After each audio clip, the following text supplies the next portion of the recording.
Good evening, St. James North. Good evening, Barbados Labour Party family. It's so good to see all y'all out tonight in your red, looking so lovely and sharp, in support of our boy, the big man, Chad Blackman. So good evening, everybody.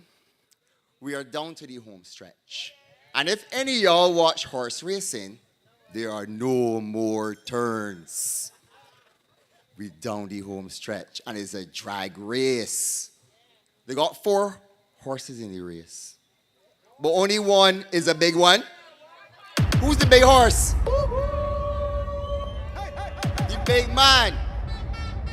A thoroughbred, built to last. I want to test your mood tonight. So this big horse, Chad, he gonna win by a nose?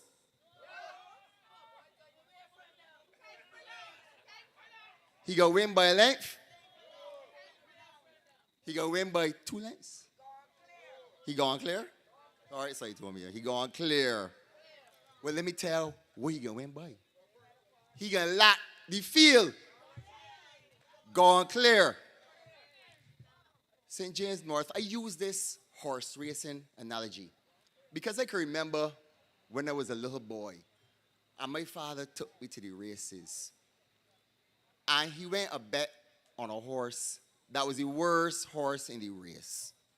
So I said, Daddy, but what you do that? What you bet on the worst horse? He said, son, all the rest of horses can break the leg and my horse will come home.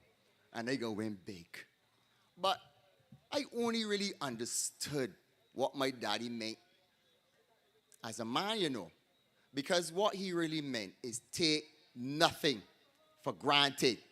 We will leave no stone unturned because we got to bring home our boy tomorrow, place the X for Chad Blackman to win this seat and continue the good work for the Barbados Labour Party in St. James North. And we know our boy has tons of support.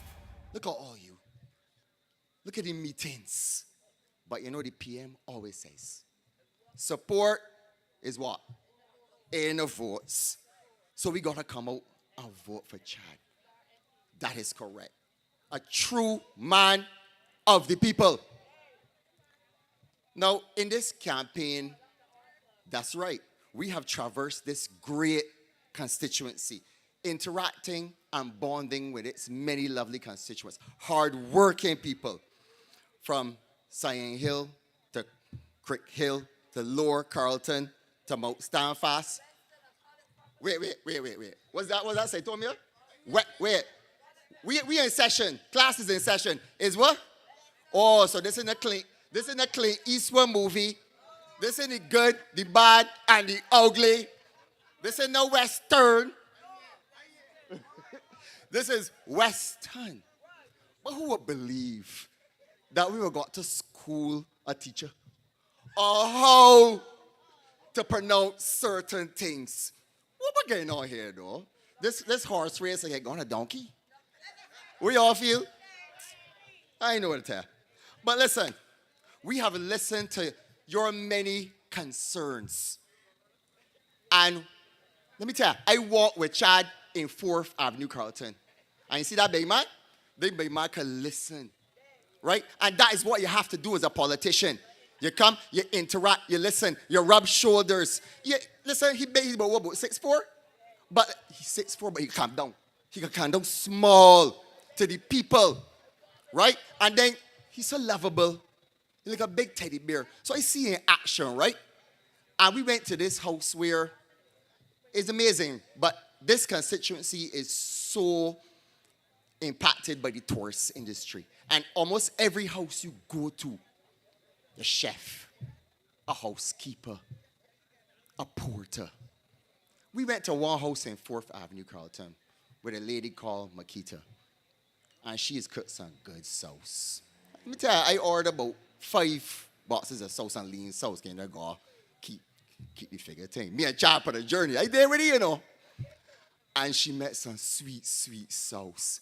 And when I spoke to the mother told me she has a twin. both of them is chefs. You could imagine that? So when Chad went, he said, I tell him about this house. And but it's too late. But Chad is so sharp. You can always tell a sharp politician. So it is too late. No, big man, the order is too late. He said, no, I too early. I too early for tomorrow. So he said, this man is saying else, boy. He's sharp. So I was really impressed. And when we were walking, there were some concerns with some land being sold in that area.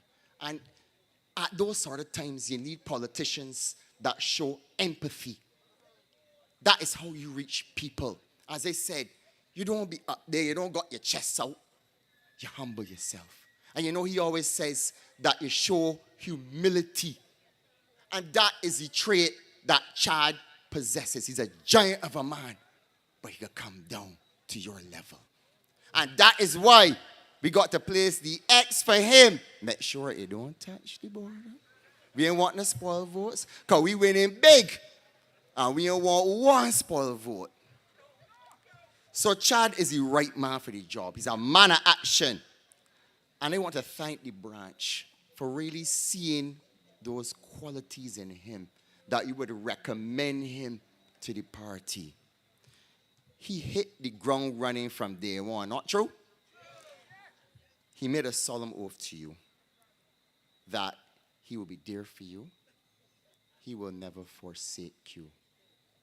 He will be there to hold your hand. And when he becomes the next representative for St. James North, tomorrow evening, the next day, he can be out working. So let's get straight to the next speaker. So tonight you're going to hear speakers tonight who are going to outline their vision for the country and for this great constituency. And the first speaker tonight, he's the opening batsman. And you know, in this constituency, you have a school that was named after a legend who was a great what? Wait, where y'all from? He was a great opening batsman. We name? The school name after he? Gooding-Edghill. So, Mr. Ramel Springer, not to put any pressure on you, but you're going to follow in the footsteps of Gooding-Edghill. Big man, big heart, big action. We going big with a black man. Big man, big vision, big passion. We going big with a black man. His talent and ability, beyond his years maturity. With the whole of the love for this country, you don't know Chad Black man is ready. And with the whole lot of knowledge. Good night, good night. Good night to the good people of St. James North. Firstly, I want to thank those many persons who over the past 4 weeks or so would have invited us into their homes, invited us into their communities, those who offered us food, those who offered us drink, offered us a chair to sit down and relax in, those who just wanted to sit down and talk to us and to learn about the big man. I want to thank you. And let me tell you, after 4 weeks of canvassing, after 4 weeks of being out there in the community, I can tell you tonight that everything is going to be all right. Everything is going to be all right. I have no doubt in my mind that the big man is the right man for the job. I have no doubt that the big man is the people's choice. The people of St. James North, this by-election is a defining moment for all of you in this constituency. Because it's simply not an election to fill a seat. You're not just filling a seat. You're choosing a representative who is competent, a representative who has a vision. One who will listen, one who will act, and one who cares. One of the first things, and I'm going to share this story with you, one of the first things that I learned when I became a young MP, that perhaps the most important role of an MP is to care. You have to care about people. And in order to care about people, you first have to listen to people. You have to listen to people. And I'm telling you right now, right here, there are people on that side who, if you are a PA, you can't call them. They don't want to hear you.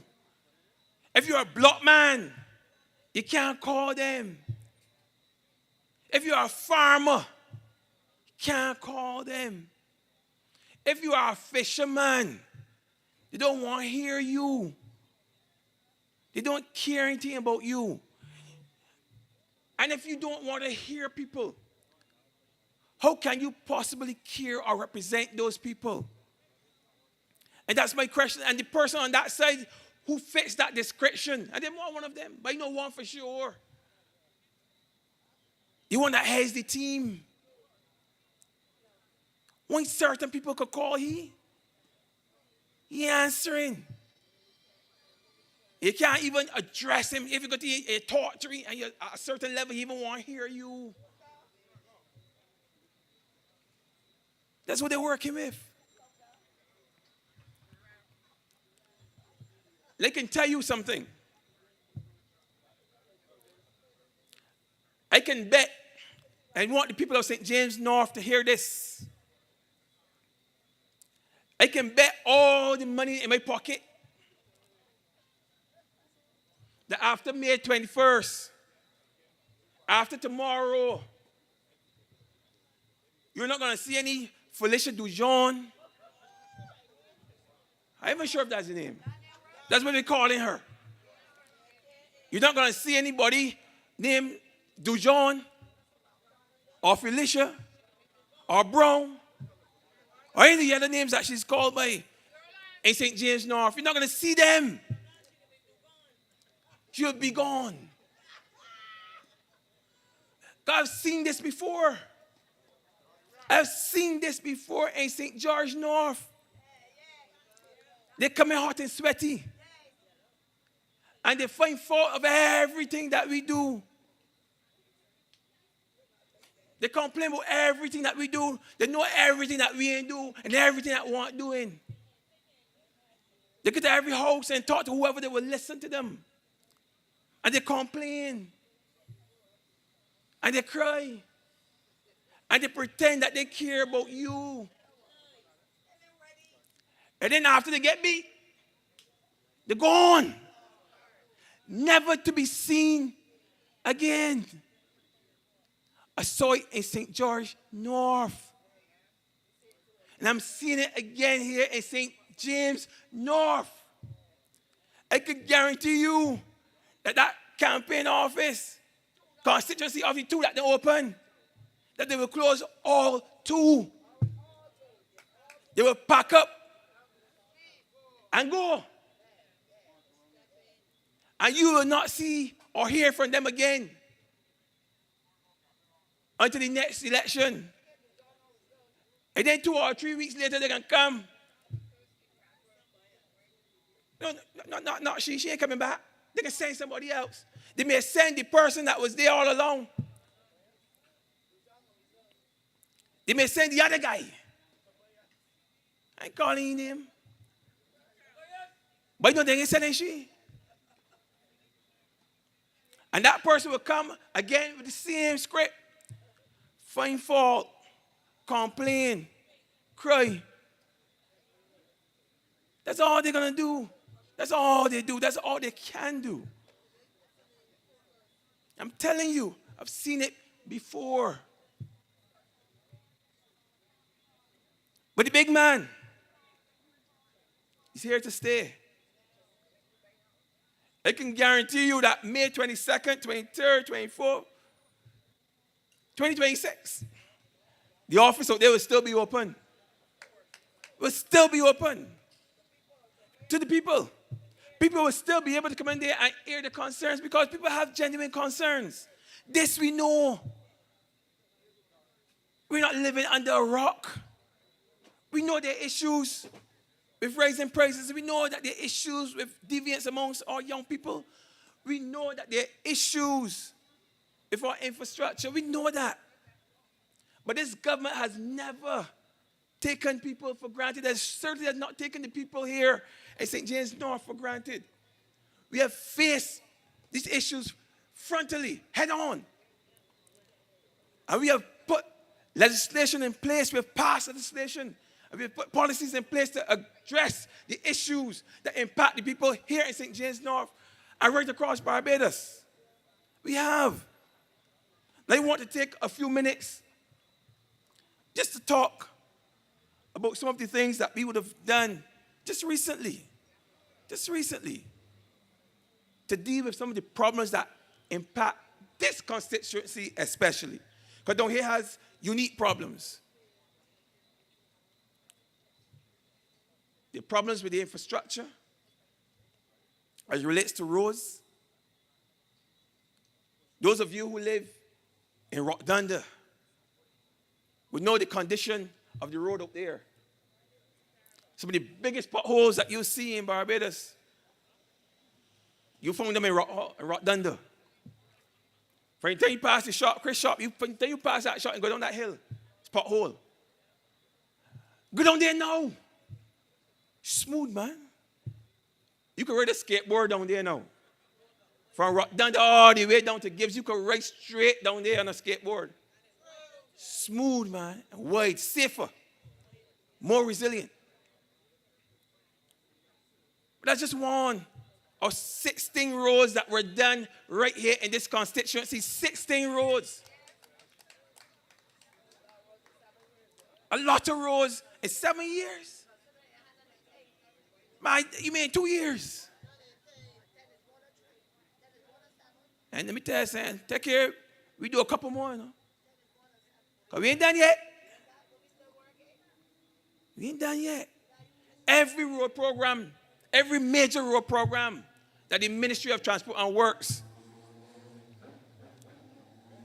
every single program that we launch, St. James North benefited from it. That's why we can have 16 roads, including that major one there in Rockdunda that connects Highway 1 to Highway 2A, major artery onto the West Coast. And then this same Highway 1 here, I remember this one here was like a cat road at some point. Right outside there had two massive potholes. You had to dodge them. And then you just go straight across. Smooth, man.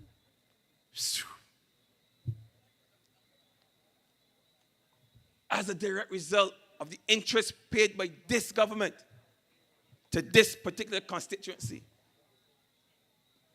And not only this constituency, other constituencies too, all around here in the rural parts of Barbados. Now we're on the coastal area in St. James North, but it's also a rural parish as well, a rural constituency. So all the neighboring constituencies has felt the love and the care and the commitment of this Barbados Labour Party. St. Peter, St. Lucy, St. Andrew, St. Thomas, wherever you go, you're seeing roads being built. And not only being built, but being built with a certain degree of resilience built into the roads. Because you can't talk about roads nowadays and don't talk about resilience. Because we're living in a context where climate change is a reality, and that is going to have an impact on our roads. Which brings me to drainage and flooding. Nowadays, in the ministry, when we talk about roads, when we build roads, the first thing we build is the drainage system. The very first thing to get all that water off the road. Because we understand that flooding destroys properties. Flooding destroys properties.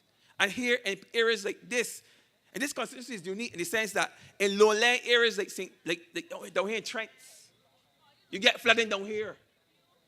But you know you also get flooding up I top in Sand Hill. So there's flooding at the top and there's flooding at the bottom, which is unusual. But we have put measures in place to ensure that we can mitigate this flooding. And these things were in place not 3 weeks ago or 4 weeks ago, like what the other side would want you to believe. We didn't just show up at the end of last month saying that we want to represent people that really voice the struggling, and really voice the poor, and really voice the small man. These things were in train long ago. Some were done long ago. Those roads were built almost 2 years ago, some of them. So you get a sense that we were working on this constituency for a while. We were seeing the problems within this constituency for a while and addressing them for a while. It didn't just happen.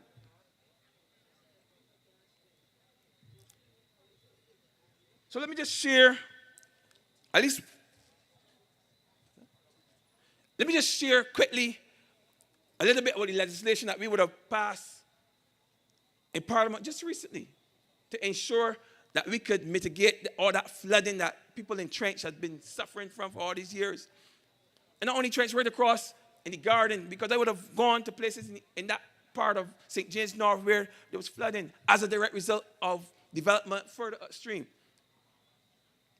We've put measures in place to ensure that developers, within their plans, incorporate drainage plans that looks at the discharge of water from the property into the watershed. They have to do it beforehand.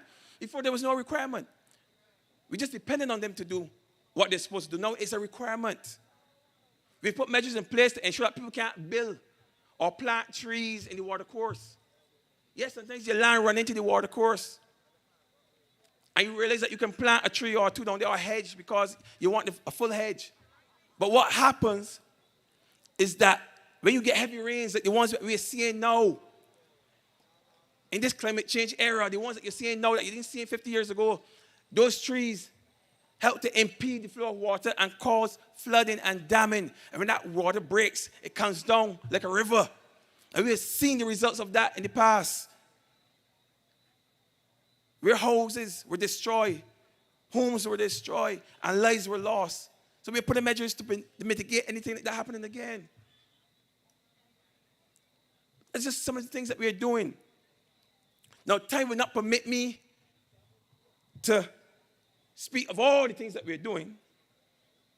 So I'm going to use the last few minutes that I have to speak to the most important thing tonight.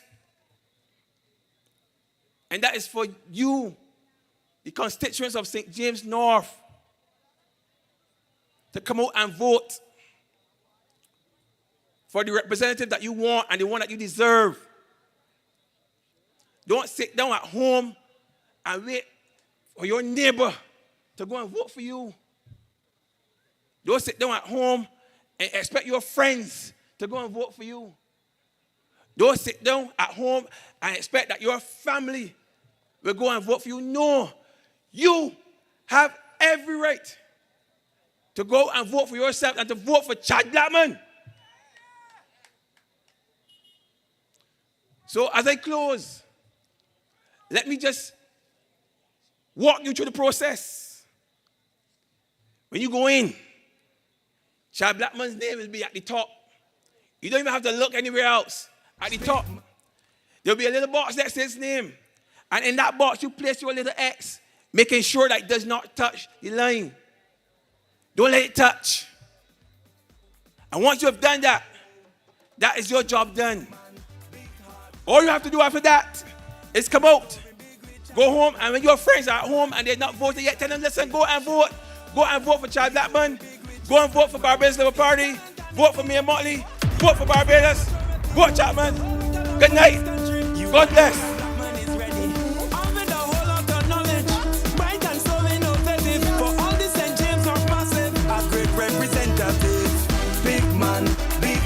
Big action. We going big with Chad Blackman.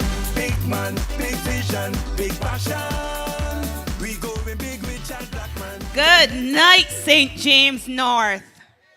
Good night to my BLP family. And let me start by saying that I don't know about winter, but I like to see red and I can't wait till tomorrow comes. Oh, Lord. Something about tomorrow getting me excited. You know, Chris said that Chad was going to lap them.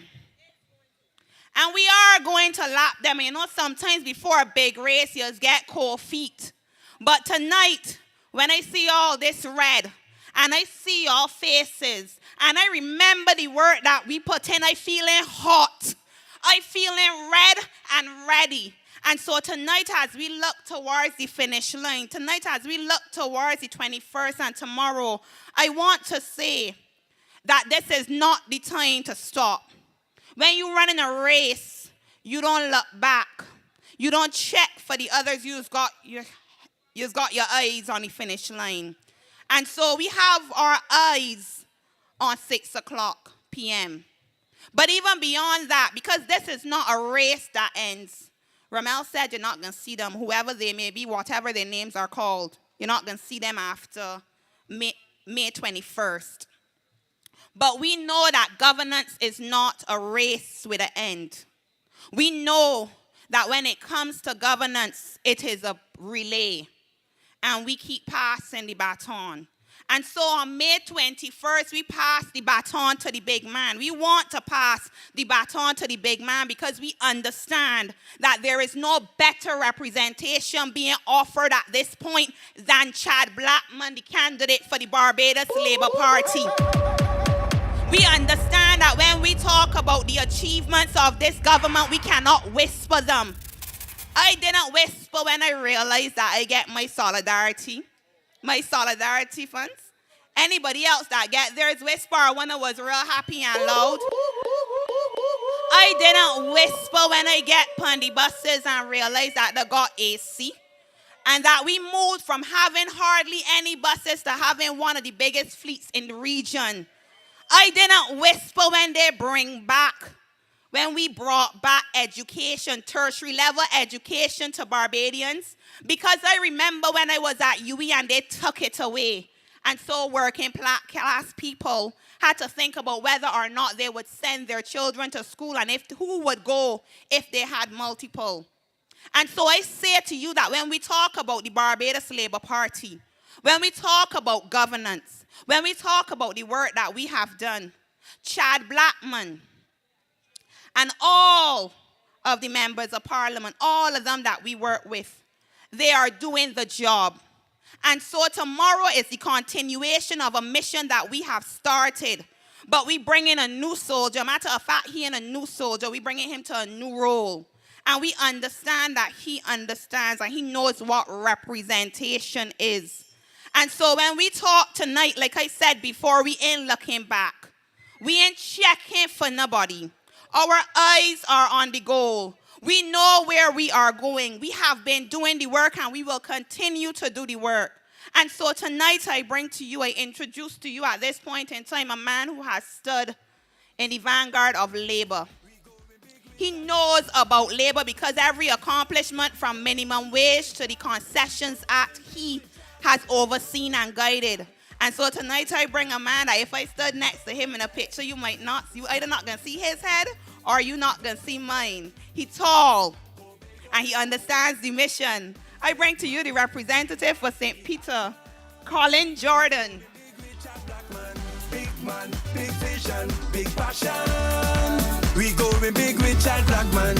His talent and ability, beyond his years maturity. With the whole lot of love for this country, you got no Chad Blackman is ready. And with a whole lot of knowledge, bright and so innovative. For all the St. James North Massive, a great representative. Big man, big heart, big action. We going big with Chad Blackman. Big man, big vision, big passion. Good night, Saitomia. Good night to the people of St. James North. I heard Ramel talk about the by-election in St. George North. Then he talked about what's going to happen after tomorrow in St. James North. And I was hoping that he didn't say anything about St. Peter North. Oh, Lord.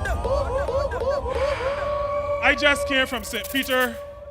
The people told me to tell you that there is nothing called St. Peter North. I told them that you already know. They needed to tell the people who were smelling around over the last couple of weeks, people who you hadn't seen for a while. But you know, ladies and gentlemen, we are in a serious campaign, but we're having to deal with a set of people who I wonder if they're really serious. They seem to have some kind of fetish about food. So one man on the platform will say he wants Chad Blackman in the Senate so he could snatch something off his plate. And another man, who is supposed to be leading them, refuses to speak about education because I got food on my plate and I need to eat. And then you hear them saying, because the General Secretary of the Barbados Workers Union is eating lunch, that she should not be eating food. Now, I really don't understand what their philosophy is. I think it is lost. I don't understand what their thinking is. But ladies and gentlemen, I agree with you, they are lost. But we have to make sure that we recognize that this, in spite of their foolishness, in spite of their childishness, in spite of their stupidity, this campaign remains a serious campaign. This campaign remains a campaign where the Barbados Labour Party is saying to Barbados, is saying to the people of St. James North, that we have a man who has contributed to this country already in spite of his youth. We have a man who we are confident will give St. James North the representation that St. James North has become accustomed to, that it deserves, and that it will continue to have if it gives the vote to Chad Blackman.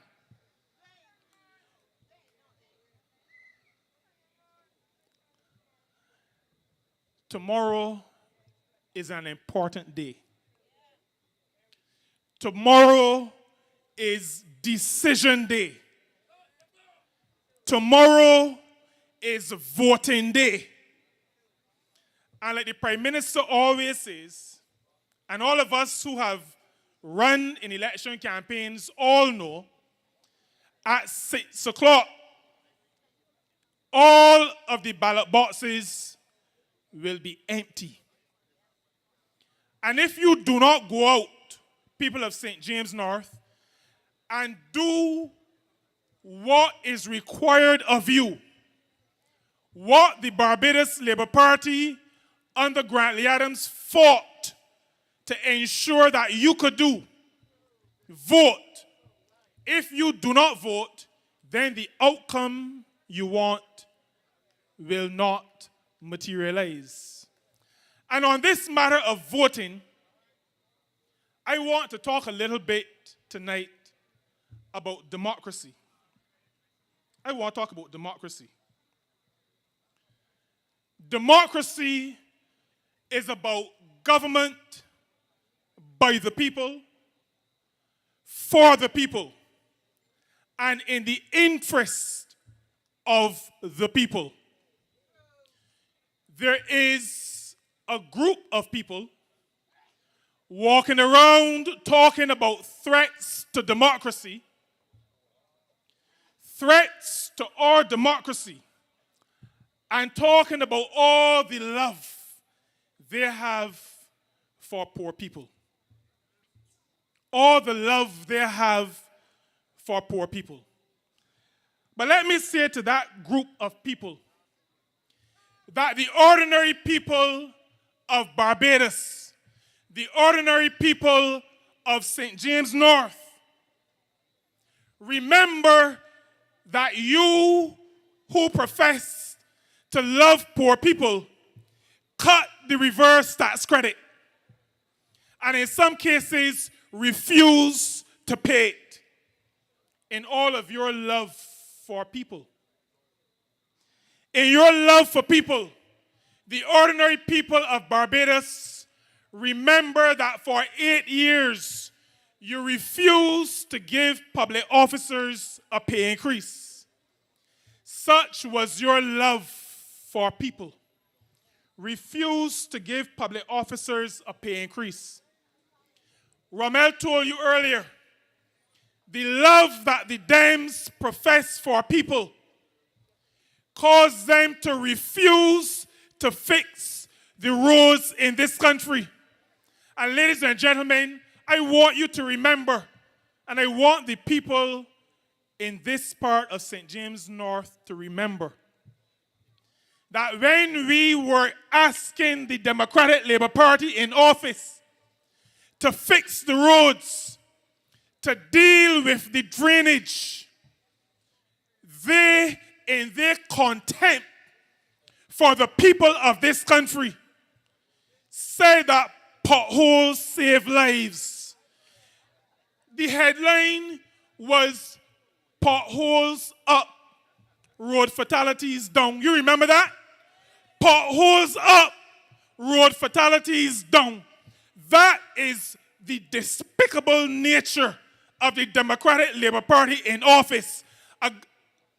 A group of people who tell you that they like poor people. They believe in democracy. They believe that the government is for the people.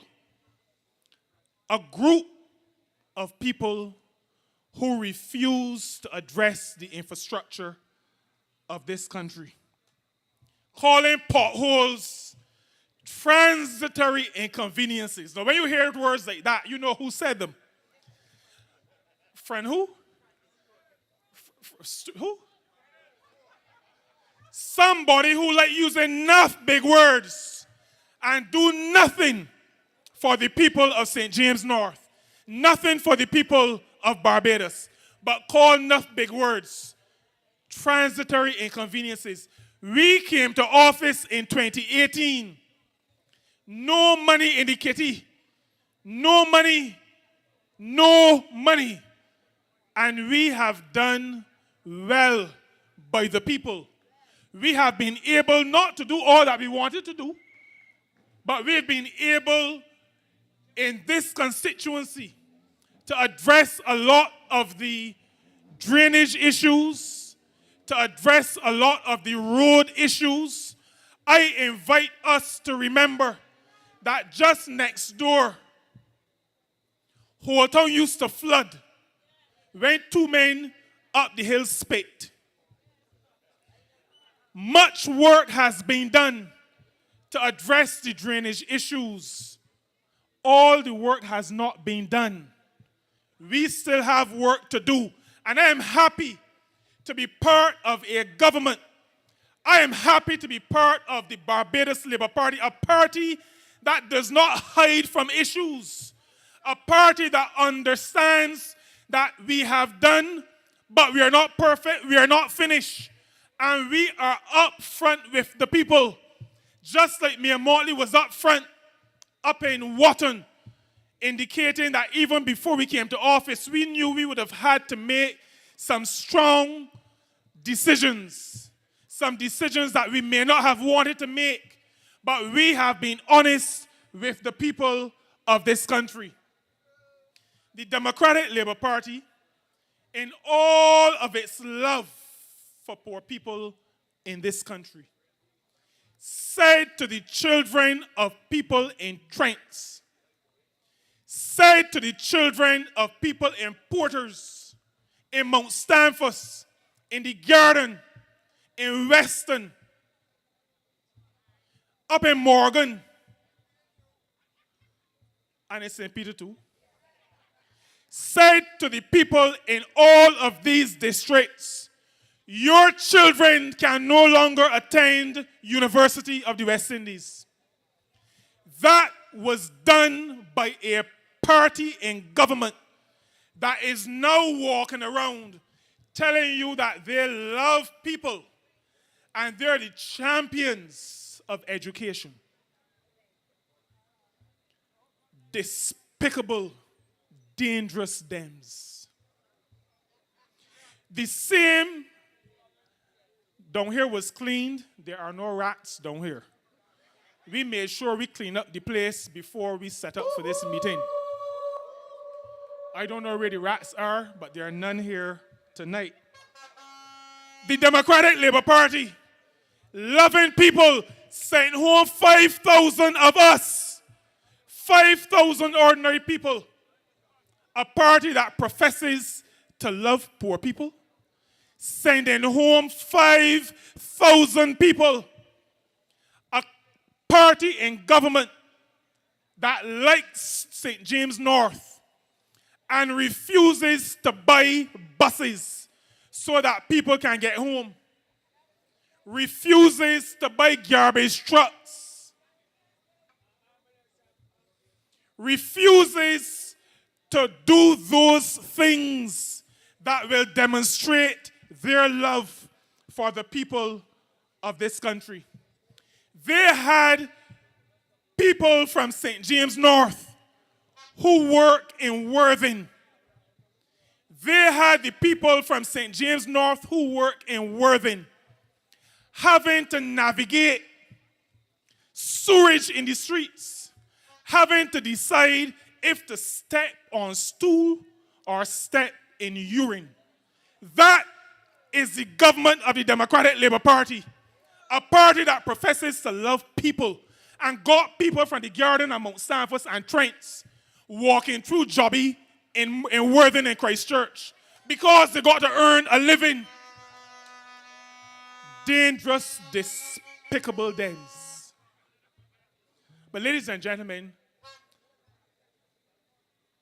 democracy is not just the right and the privilege of voting, but democracy is ensuring that the actions of the government are actions that support people, actions that make people better than they were, actions that develop a country, actions that make sure that your standard of living can improve, that you can do better than the generation that went before you, that you can lay a foundation for the generation that will come after you.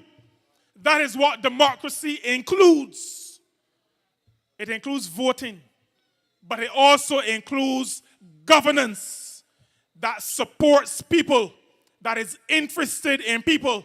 The Barbados Labour Party, supporting the principle of democracy, restored the reverse tax credit. The Barbados Labour Party, believing that democracy includes government for the people, made sure that the people in St. James North can send their children to Cave Hill again. The Barbados Labour Party in government, recognizing that democracy means supporting the people, has fixed or repaired 16 roads in this constituency, has implemented a compensatory income credit, has purchased garbage trucks to make sure that your garbage can be collected, purchased buses. Do you know, ladies and gentlemen, that when we first came to office, every Thursday in Parliament, we used to have to sit down and count up how many buses on the road, because people were being stranded in the bus stand.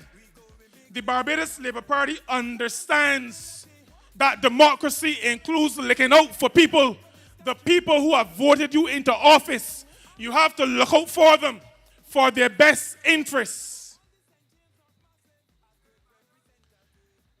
I want to say something else here tonight about democracy. Because part of what that despicable, dangerous bunch has been saying to the people of Barbados is that the Barbados Labour Party and the 30 love that the people of this country voted for twice is a threat to democracy. They are walking around saying that you got to vote for balance. Now, they take the people of Barbados for fools. The people of Barbados have always been intelligent. You don't vote for balance, you vote for a good government. And if a government is deserving of your vote, you give your vote to that government. You don't walk about talking about voting for balance. You don't vote for sewage in the streets. You don't vote for potholes. You don't vote for people who talk enough and do little. You vote for good governance. And we are asking you to vote for Chad Blackman to be a part of that good governance project that the Barbados Labour Party has started since 2018. Democracy, ladies and gentlemen, is about participation, allowing the people to participate.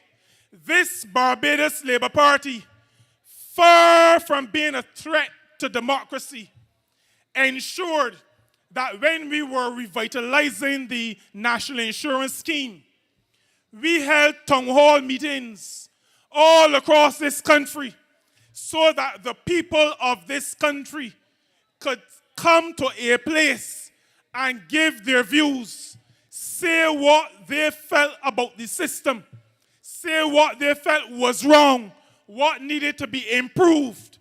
Those town hall meetings and that participation, that is what democracy is about. Democracy is about when you're talking about educational transformation. We held town halls across the country. We asked people to come and participate, and the people of this country came out and participated. That is what democracy is all about. When we were implementing Job Start Plus, we went around this country, town hall meetings, allowing people to participate. That is what democracy is about. And they are walking about saying that this party is a threat to democracy and that Mayor Motley is a dictator. Somebody who has held more engagement with people than probably any other leader in this country. I want to share an experience with you.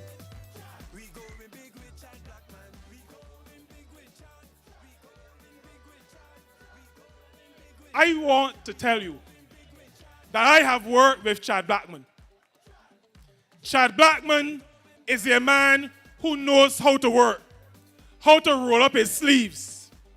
I commend Chad Blackman to you this evening. Chad will give you the representation just like the representation he gave to Barbados over the years as ambassador. Chad will be able to walk with the people at all levels in society. Chad will be able to associate with you and understand your needs. Chad Blackman is the man, the big man with the big vision, the man who will lead the charge for St. James North after you have given him your vote tomorrow. Good night. God bless you. Go out and vote early.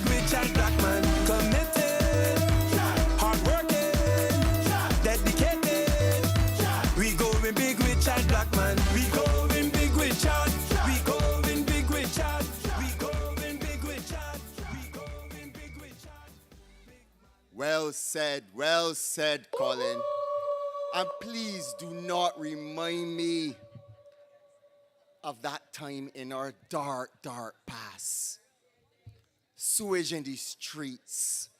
I know, because I lived in the South, and I had to drive over that every day.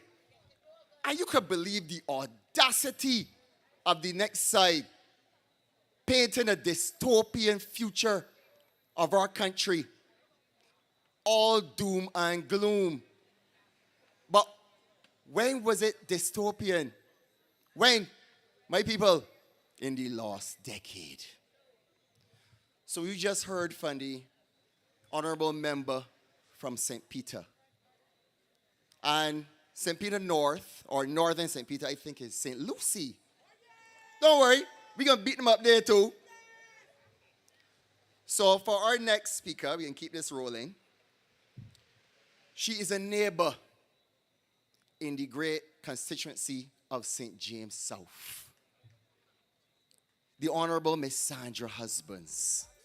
She, Kerry, and the next representative for St. James North will form the triumvirate for this great parish. Ladies and gentlemen, Sandra Husbands. Big man, big heart, big action. We going big with a black man. Big man, big vision, big passion. We going big with a black man. His talent and ability, beyond his years maturity. With the whole of the love for this country, you don't know Chad Black man is ready. I am so happy tonight because we are asking St. James North to give us Chad Blackman for this constituency and to complete us in St. James so that we can move as a trio, taking St. James and keeping it in the Barbados Labour Party column and keeping Barbados safe. And I am telling you, I really appreciated what the other speakers have shared. And our last speaker talked about democracy and the importance of voting. And that's why you must never take your vote for granted and never let anybody take your vote for granted. There is a clear choice in this election. The clear choice for St. James North is Chad Blackman. And why is he the clear choice? Just tonight on CBC News, CBC went into St. James North and they were interviewing people, asking them about their decision tomorrow and what was the basis of that decision. What would make them decide who to support. And the sensible people, the intelligent people of St. James North said to a man and a woman, each and every one, they said that there's certain things they want to know. They said that they want to know who is going to provide for their children the opportunity to get a good education and to help them to stay on the right road.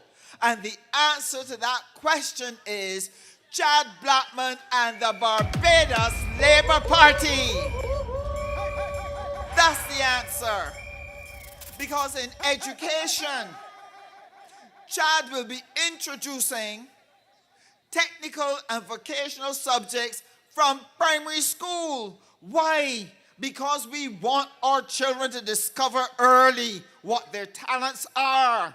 And then we want to build on those talents so that they can build a sound career and look after their families. They want to know who's going to take care of their children. Well, the answer is Chad Blackman, Barbados Labour Party, and that is where you're going to put your X tomorrow. If you want to know what is going to happen for young people who need jobs, I'm here to let you know that there are 9,000 jobs coming in tourism, coming in construction, and that those jobs, pardon me, those jobs, thank you. It's me on the grass again. Good. Here we go. Those jobs are good paying jobs, but it's not only in construction and tourism. We have worked in the Ministry of Education to start the IT high paying jobs in cybersecurity and in artificial intelligence. So for the people of St. James North who want to know what is the future for your children, then your children are with Chad Blackman and the Barbados Labour Party, because we're going to make sure that they get jobs. We are also going to ensure that people who have interest in agriculture can do so. And I shared with you the other night what we were doing in terms of establishing an agricultural institute in St. Lucie, Hope St. Lucie, and what is being done in the feed program. You also heard from others what is going to happen in fisheries. That what we are doing is we're not only helping our fishermen to get back on their feet, we are also helping them to be able to go to sea and use the fish attracting devices so as to help improve their catches so that they can earn money. But more importantly, Kerry shared with you, we're going to put in place the phytosanitary measures so that they can sell their fish to Europe and any part of the world. Because people want to know, and for those of you who are going to vote tomorrow, if you're interested in fisheries, if you're interested in agriculture, then there's only one place for your eggs, with Chad Blackman and the Barbados Labour Party.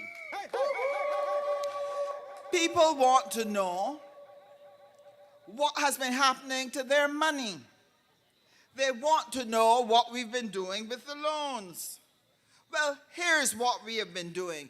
We've not only been fixing roads and providing buses and providing sanitation trucks, we have also looked at what we need to do to help the vulnerable. There was a lady tonight from St. James North on the television who said one of her concerns is for the elderly. The elderly need help. And a caring, competent government will take care of its elderly. We know that you can judge a country by how it treats the vulnerable people. And what has the Barbados Labour Party done? What we have done is that we have put in place more money for welfare than any other government this country has ever had, including what El Barra did. Because we are caring and we're competent. But we did not stop there. There are two other things that we did. Right now, when you pass on the highway, you can see rising out of the cliff a huge new geriatric hospital that will put our elderly in excellent care facilities, that will give them a decent experience for their end of life. That is what we're doing for the elderly. But we didn't stop there. We also put in place a home health program where every single constituency, including St. James North, had people who were assigned to go to the homes of the elderly to give them the care and give them the companionship that they were looking for. Why? Because we are a government that cares. And if you want a government that cares for the elderly and the vulnerable, there's only one place for your ex to go, and that is for Chad Blackman and the Barbados Labour Party. One of the things coming up, Prime Minister spoke about it, they're now working on it in the Ministry of Health, is that we need to start having public health nurses who go to people's homes, especially to the elderly, so they don't have to go side the road in the hot sun, hobbling on a stick with the arthritis killing them, waiting for a bus to be able to get off at the polyclinic and spend an entire day just going to get checked up. And that is one of the reasons why in the ministry that I have responsibility for, we are increasing the number of nurses that we are training so that the Ministry of Health will have more nurses to deploy in the specialized programs that are needed. So for you good people of St. James North, who look for what would be done for the elderly and those who are in need, there's only one place to put the vote. There's only one party, the Barbados Labour Party, with Chad Blackman leading the charge in St. James North. That's where you're to put that X. Now, your vote is important. And your vote must always be exercised in securing for yourself, your family, and your country the best leadership, the most competent team, the most visionary group that you can find to give them charge over your future. You do not have responsibility for other people's political careers. Your vote is simply for putting against the candidate who is going to give you the best and most competent government. One of the things that has pained me in this exercise that we've been in, I don't know if you've noticed it, many of you have, but some people haven't. Have you noticed that since Barrow, the Democratic Labour Party has not been able to present a leader of any quality to capture the imagination of Barbadians? Barrow never presented himself to people as, vote for me, Kadir, give me a chance. Never did. He did his homework, he prepared himself and presented himself as somebody of quality. And they have struggled to be able to present before the public of Barbados. And now they want to shift responsibility for preparing themselves and becoming a competent government that you could have confidence in. And they want to shift the responsibility on you to save their party. That is not your job. Your job is to vote for the interests of your family, your future, your nation. And because that is your responsibility, your ex must go only one place tomorrow, for Chad Blackman and the Barbados Labour Party. Now, there were things that people wanted to know about what we were doing in terms of sports.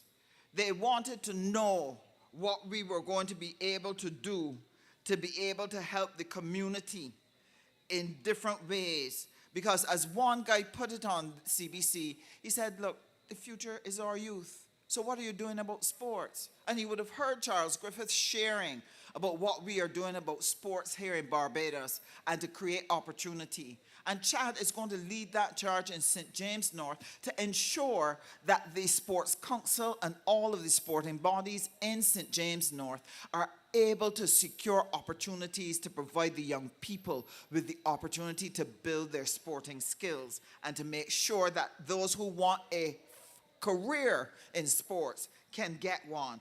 That is what we're going to do. Now, those were things people wanted to know.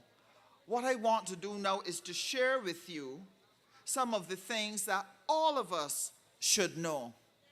Anytime you are selecting somebody, whether it is a mechanic to do your car, whether it is a doctor to heal your body, whether it is a school that you want to send your child to, it's important that you make sure that they are competent and know and understand your best interests.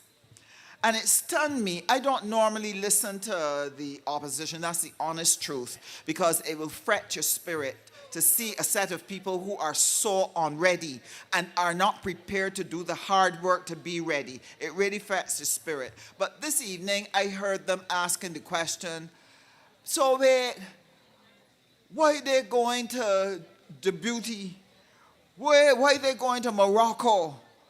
Why are they going down to Brazil? And started calling off a whole set of countries that we have started to engage. And what they were trying to portray was that we were glad riding on the taxpayer dollar just for fun and sport, and that we had no real calling there. I even heard the leaders speak about why we don't stick to the developed countries that we're accustomed to engaging. But the only reason they would say that is because they do not understand the changing conditions going on around the world and how your future and your future's possibilities now lie not just in developed countries, it now lies in diversifying your allies all across the world, because the world has changed. let me bring up one thing that you already know, but I want you to understand the implication.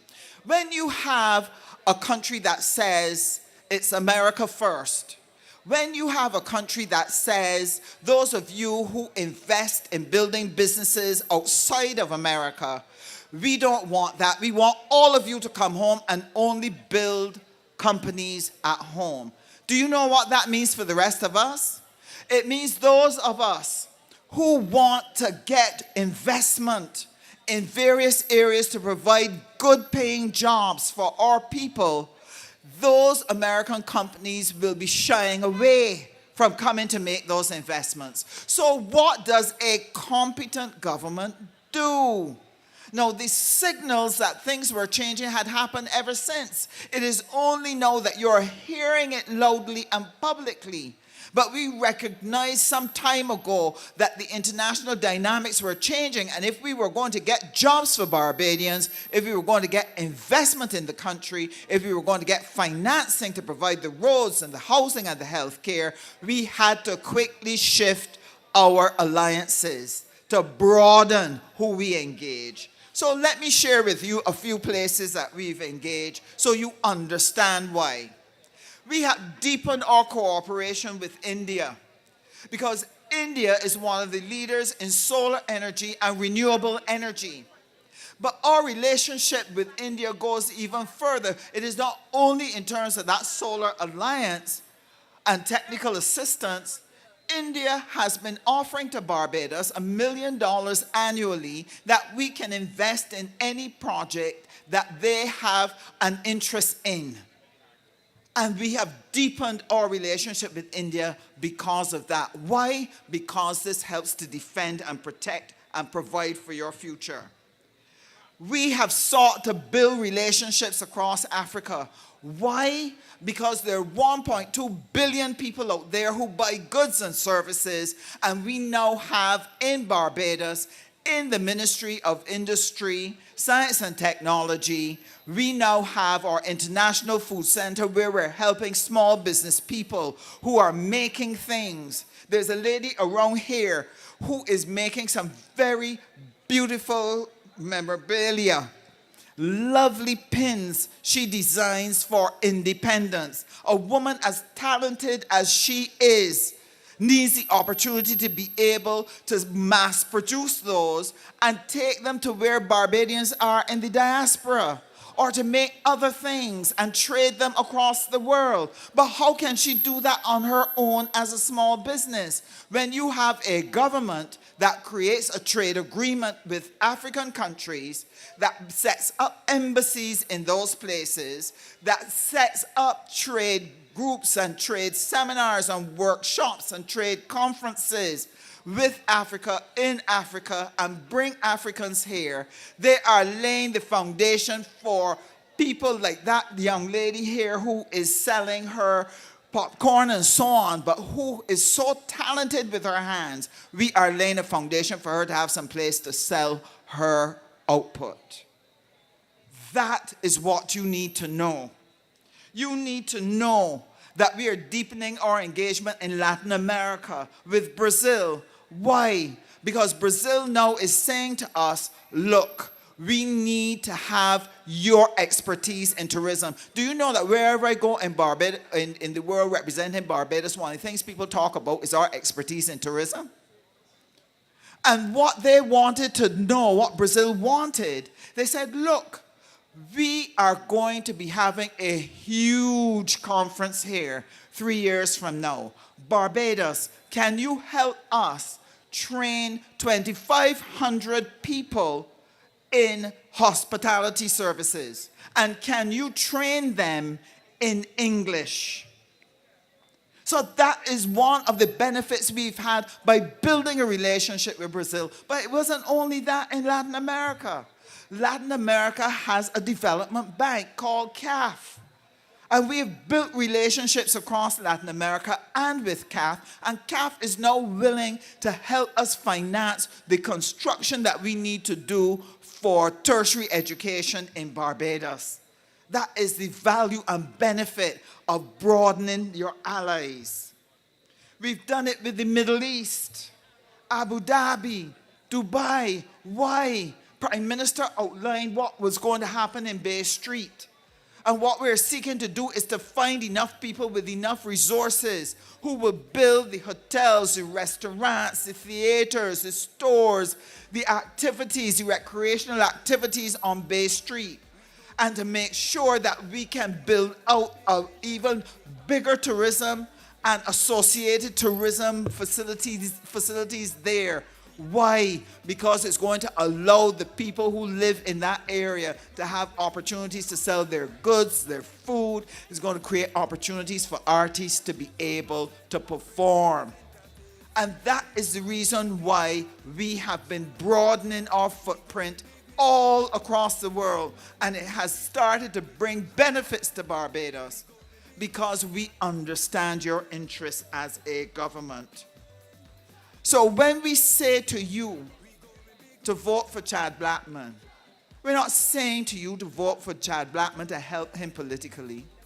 We're saying help yourself and this country by giving us Chad Blackman, who will work with us as a team member, who will continue his excellent work domestically in the Ministry of Education after the work that he did externally for us.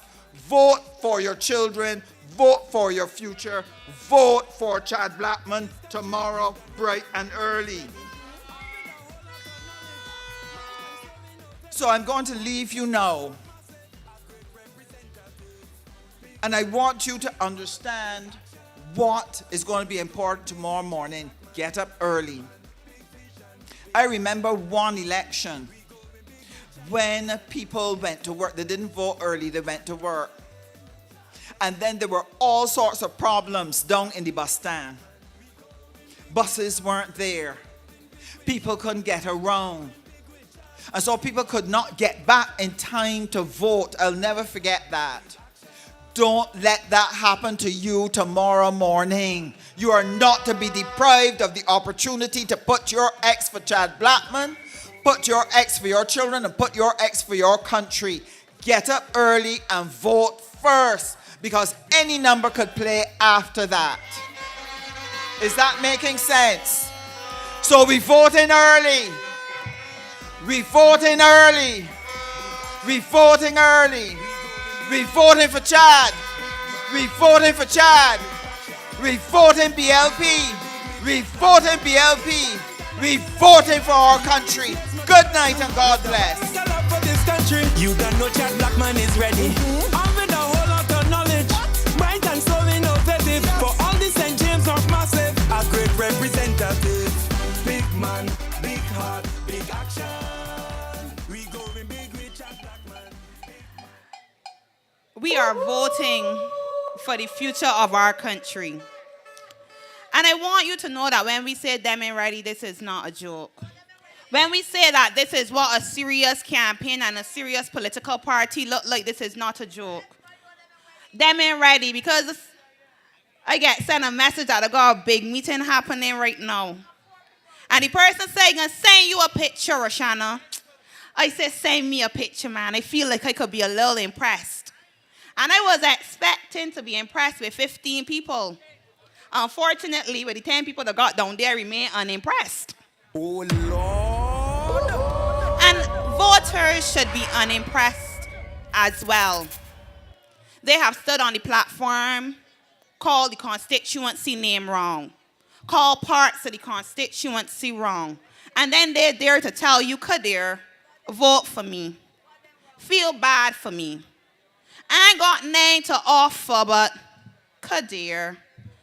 Let me say this to anyone in the sound of my voice. People will tell you that it does not matter. It is a lie. It is a blatant lie. It matters. It matters whether you have buses on the road. It matters whether you see tourists walking through Bridgetown. It matters whether you are able to get minimum wage increased. It matters whether you are a worker who is looking for support, for a government who cares. It matters in a country where we understand that people come first, that people matter. And it's not only a platform slogan when we say that people matter, that Barbadians matter. We say knowing that our policies reflect just as much. We walk the same walk that we talk. And so tonight we have a man who understands the work that we have to do to ensure that our economy keeps going. And he was part of the transport board getting more buses. He was also instrumental in the way that our tourism market has diversified. And now we see new markets coming to Barbados. Record numbers. Y'all know who I'm talking about. The Minister of Tourism, none other than Ian Gooding-Edghill. Dedicated. We going big with Chad Blackman. We going big with Chad. We going big with Chad. We going big with Chad. We going big with Chad. Big man, big heart, big action. We going big. Good evening to you. Good evening to St. James North. Good evening to St. James South. Good evening to St. James Central. And good evening to the wonderful family of the Barbados Labour Party. Perhaps this is the first time that we've had a meeting in this very special place, which you all know can be considered as tourism territory. And Folkestone tonight would fit in very nicely into what I have to do as a Minister of Tourism on your behalf and on behalf of the people of St. James North.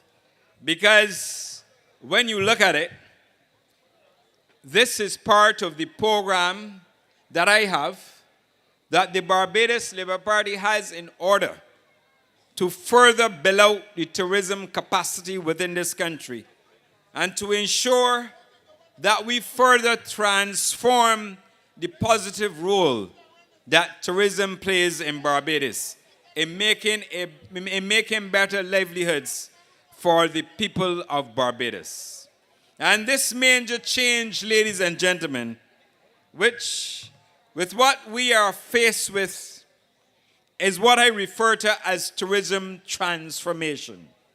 And it simply means, ladies and gentlemen, is that we want to continue to include expanding the range of services that we presently provide for the people of St. James North and across Barbados by ensuring that we provide the visitors and Barbadians alike with experiences that they will always cherish. And that is why I have come here tonight to talk to you about this very special place and the importance of tourism on the west coast of Barbados. This area should also benefit from what I call a West Coast experience that pulls special offerings of St. James North that stand out from the memorable experiences that visitors when they come to Barbados have, including, for example, Oystins, the South Coast, and of course the East Coast, and other places. But I've come here tonight because when you walk this St. James Strip, you will see right here in St. James North the wonderful entrepreneurial opportunities that exist.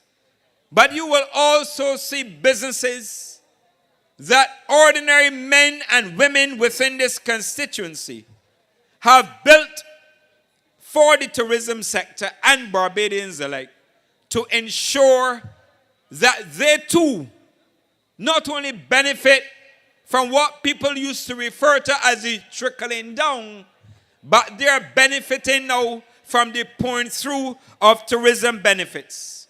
I might drive in this particular matter, and I must tell the people of St. James North that my drive is to transform the sector, to ensure that the financial benefits of tourism move from trickling down to a case of pouring through to benefits increasing. And one of the noticeable signs of the involvement of people in this constituency in tourism is, as you can see, you have restaurants, you have cook shops, but you also have a number of vacation rental properties within this constituency. So that when the Democratic Labour Party comes to you and they want to tell you that there's too much of build-out capacity for tourism in this constituency, I want you to ask them, if we don't build out tourism, the ordinary men and women and business people from within this constituency can benefit. Who will benefit? Are you saying that the ordinary men and women within this constituency who own vacation rentals, who own Airbnb properties, as you refer to them, cannot have that opportunity? Well, I have news for them. And the news tonight is that the entrepreneurial spirit that exists in St. James North will continue under a Barbados Labour Party and Chad Blackman. And I'm very happy because we walked this area with Chad Blackman and we stopped in various places and we introduced him. But he also recognized that this constituency is in the heart of the tourism belt. And he understands the importance of having the appropriate policies put in place in order to generate economic activity for Barbados. So I've come to you tonight to say to you that Chad Blackman will walk with you and walk with the Barbados Labour parties hand in hand to ensure that we continue to transform and build out the tourism sector in Barbados. And when we build out the tourism sector in Barbados, what are we doing? We are creating more opportunities so that if you have property in this constituency and you want to turn it into a vacation rental and you want to sell it on Airbnb, HomeAway, or Verbo, or whatever other platform you want to sell it on, that you can do so. And that you too can also earn money and earn foreign exchange. And when I say to you that we remain central and committed to the development of a people in St. James North, I say to you that you can watch us, you can believe in us, and you can see what we're doing in this constituency. And I say to you that the Barbados Labour Party has always kept faith with you, the people of St. James North. This Barbados Labour Party has a vision and has a plan to ensure that we continue to build out the tourism sector so that people like you in St. James North can not only benefit from trickling down, but you can benefit from the pouring through of benefits that we are delivering in this constituency as a result of the tourism initiatives.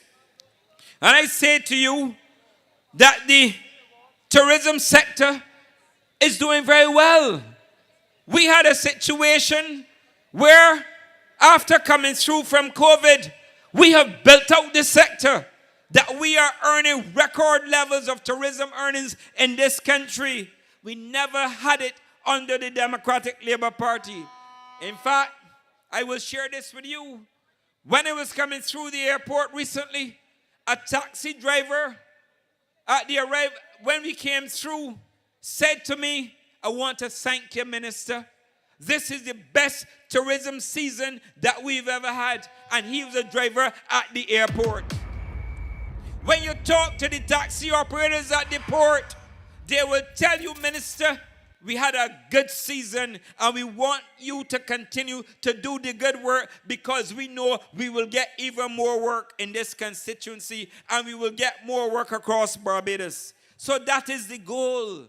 And my goal simply is to ensure that we transform the tourism sector from this winter. And when after winter you go into a lull, I can say to you that a friend of mine called me only yesterday and indicated to me that she was on the flight from Charlotte. And on the flight from Charlotte, she told me the plane was packed with tourists. And this is in May, late May, ladies and gentlemen. And we still have tourists coming here. But I want to continue to build it out. In other words, I want to ensure that we have occupancy in this country during the summer periods. And we are not taking it lightly or for granted. We are there working hard on your behalf to ensure that the hotels, the good occupancies that they enjoy during winter, that we will continue to enjoy during summer. And we have a number of initiatives underway, including building out the African and Gulf states, building out Asia and the Pacific, and ensuring that we get more airlift to Barbados as a result. I told you on the last occasion when I spoke in Weston that tourism earnings had achieved record earnings for us. And that when you go back and see what we've done when we inherited tourism under the Democratic Labour Party, that last year in 2024, that Barbados recorded the highest tourism earnings in the history of this country. And I say to you that even though we will continue to build out tourism, we are building out tourism with St. James North in mind. And I also told you that we have 7 hotels coming on stream. And we have additional 1,610 rooms. And when you think about that, what is that doing? It not only says that the investors have confidence in Barbados. It not only says that the people who are investing the money are not burning in Barbados. They are bringing foreign exchange earnings to this country. And as a result of investing in Barbados, we have construction jobs. We'll have jobs when the hotels are finished, directly in the hotels and indirectly through people supplying the hotels. And think about it for a second. When we have 1,610 rooms at this point under construction, when they are finished, you know what is the end result? We will have an additional 587,650 more hotel rooms in Barbados, ladies and gentlemen. Never happened yet under the Democratic Labour Party. And if you think about it, if we can only achieve a 75% occupancy in those hotels, you know what that means, ladies and gentlemen? That we will have the equivalent of 881,474 more visitors coming to Barbados. Never happened under the Democratic Labour Party. And when you break it down, and I'll break it down for you, that is equivalent to 73,456 more visitors per month. And if you break it down, that is equivalent to 18,364 more visitors per week, or 2,623 more tourists coming to Barbados per day, ladies and gentlemen. This is what your Barbados Labour Party government is working hard to achieve. And when you think about it, as you bring more tourists here, you have to bring more airlift. And can you imagine the quantum of airlift that we will have in Barbados when we complete those hotels? When those 7 hotels are completed, we will have more airlift, more hotel room nights being sold in Barbados, more employment being generated for the people of Barbados, and more benefits trickling down. So that when I tell you that the fishermen who sell fish to the restaurants, and who sell fish to the hotels, and who sell fish to the fish processors will also have an opportunity to benefit from this. When I tell you that the water sports operators who work on the beach and the vendors will have even more money to take home. When I tell you that hotel workers and taxi operators and restaurant owners will have even more accruing to them as a result of what we're doing. Now you can appreciate when I tell you that this tourism program is about benefits not trickling down, but benefits pouring down to the ordinary man and woman in this country and to the business people who own taxis, all of the taxi operators, like I said, the vendors, the fishermen, all of those who are involved in the sector, ladies and gentlemen. But above all, it is also about more Barbadians owning ownership in villa rentals, ladies and gentlemen. So I say to you, you have a clear choice in this by-election. And I said to you, when we had a meeting in Husbands, that the choice is clear. And I repeat tonight, that on the basis of what we have done as a government, from 2018, I say to you, and I repeat it here tonight, we have nothing in the Barbados Labour Party to be defensive about. Absolutely nothing, ladies and gentlemen. We have a proud record. And anybody, and all of you who lived in Barbados will know that that is why in 2018 you gave us 30 love. That is why in 2022 you gave us 30 love. You know why? It is not about political arrogance. It is because you had men and women in a cabinet and in a parliamentary group committed to the future of Barbados, working day in and day out to ensure that we deliver. And as a result of our delivery, you felt it necessary to send us to Parliament again with 30 love. And I say to you, do not buy into any logic. Base your vote on the performance of the government. And the performance of the government in every respect, including tourism in this community, has been nothing short of being spectacular, ladies and gentlemen. And I say to you, show me the Democratic Labour Party who brought investments to this country to the tune of over $1 billion in a short period of time. Name a Democratic Labour Party that was able to develop or bring 7 new luxury hotels to Barbados. Name a government, any government that the Democratic Labour Party could have ever thought about that would have increased tourism earnings. They never did it. The Barbados Labour Party, your government did it, and your government will continue to ensure that we work hard to ensure that we continue to build a quality life for you, our people. And I say to you, on the evening of the by-election, that I want you to go to the polls. I want you to bring your friends and your family.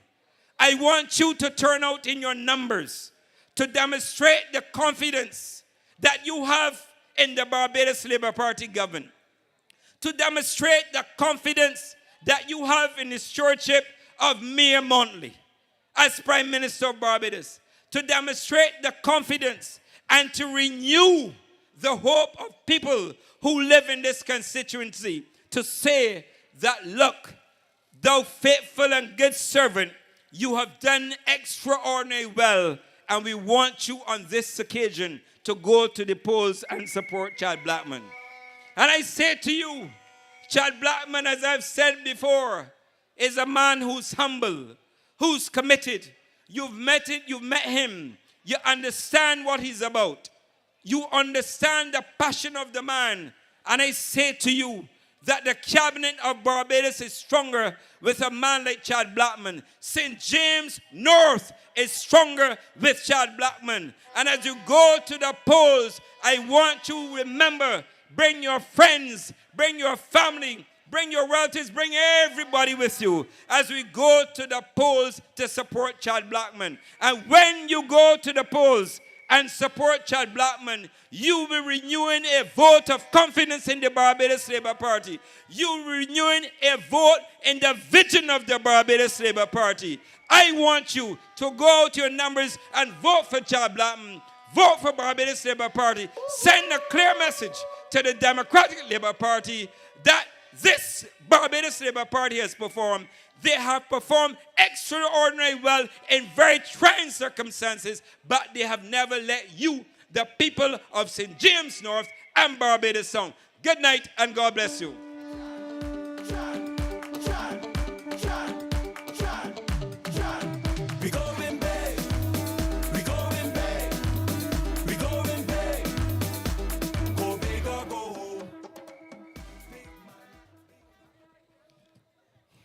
That was powerful, huh? I want to make a proclamation to you tonight. Ian Gooding-Edghill is the best tourism minister this country has ever seen. He is a contender, not a pretender.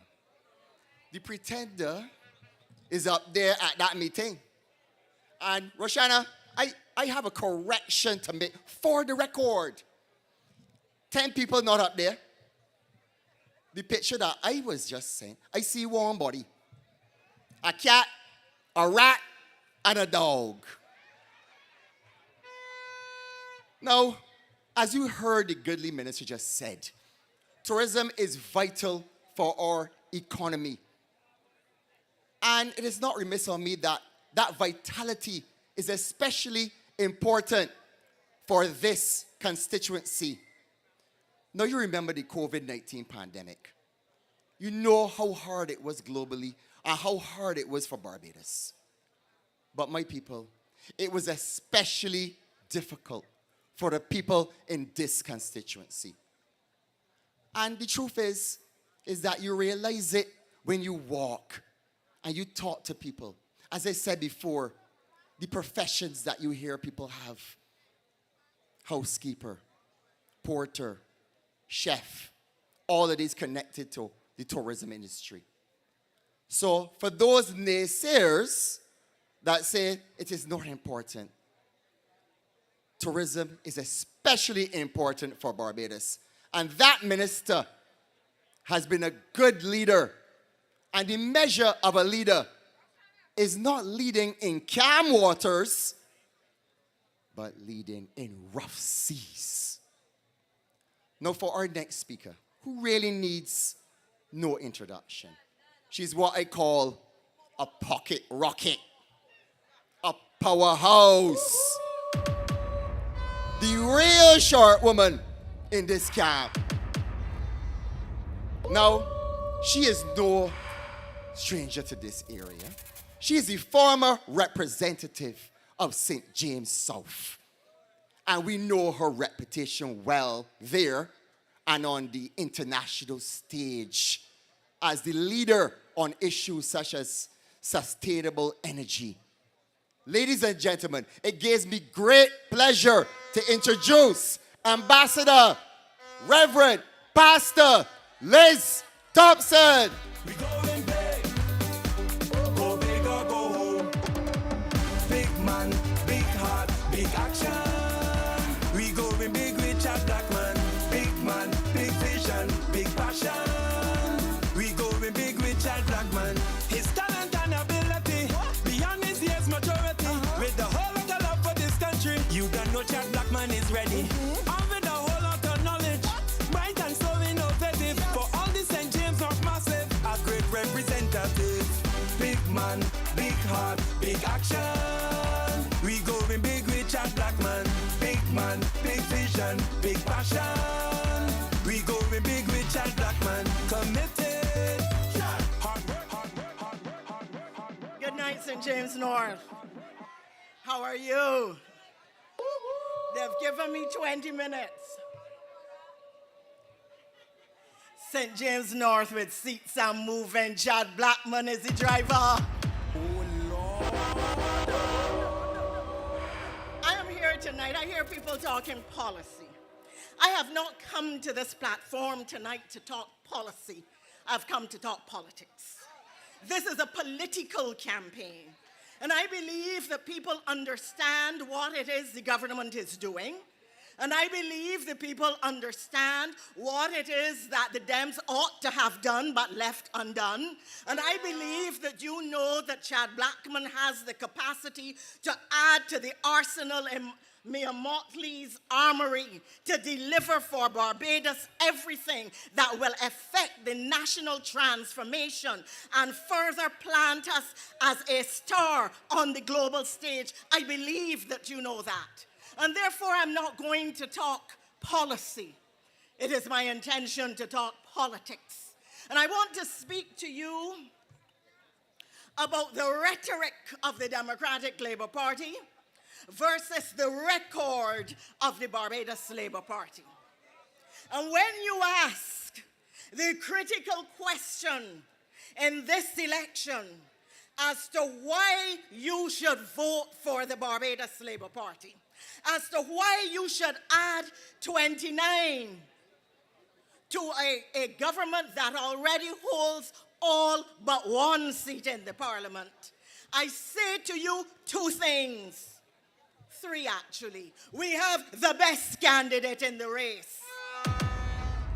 We have the best party in the race. We have the best leader in the Caribbean. And while the Democratic Labour Party is running on the legacy of a dead Errol Barrow, we are running on the legend that Mia Mottley has become. Mia Mottley, wherever you go now, people tell you, I want your prime minister. I wish we had her. The woman is something else. From big country to small country, Barbados has now distinguished itself on the international stage by the quality of its policy, by the quality of its leadership, by the quality of its engagement, by the quality of its communication, by the quality of its delivery, by the quality of its insight, by the quality of its vision, by the quality that is typically Barbadian but is not found within the Democratic Labour Party. And so I have come to talk politics and not policy. I have come to tell you that Chad is the best candidate because he is a grassroots man. He was born in humble circumstances. He was not given anything. He worked his way up. He earned everything that he has achieved. He went from grassroots to the global stage on skill, on intellect, on ability, on humility, on a willingness to work hard and to deliver for the people of Barbados when he served Barbados overseas and for the international agency for which he worked. But Chad was not force-ripe. He had honed his skills as a community ambassador, parish ambassador. He had honed his skills in the trenches with the Barbados Labour Party. He had honed his skills in the Young Socialists. So he is not a political neophyte. We are bringing a seasoned politician, a sharp intellect, a man with clear ability, and most of all, a man who for the last year plus has walked the streets of this constituency, carrying it in his mind and in his heart. You do not have to give him a piece of paper with the names of the communities in St. James North, and then he still gets them wrong. You don't have to do that. He knows St. James North.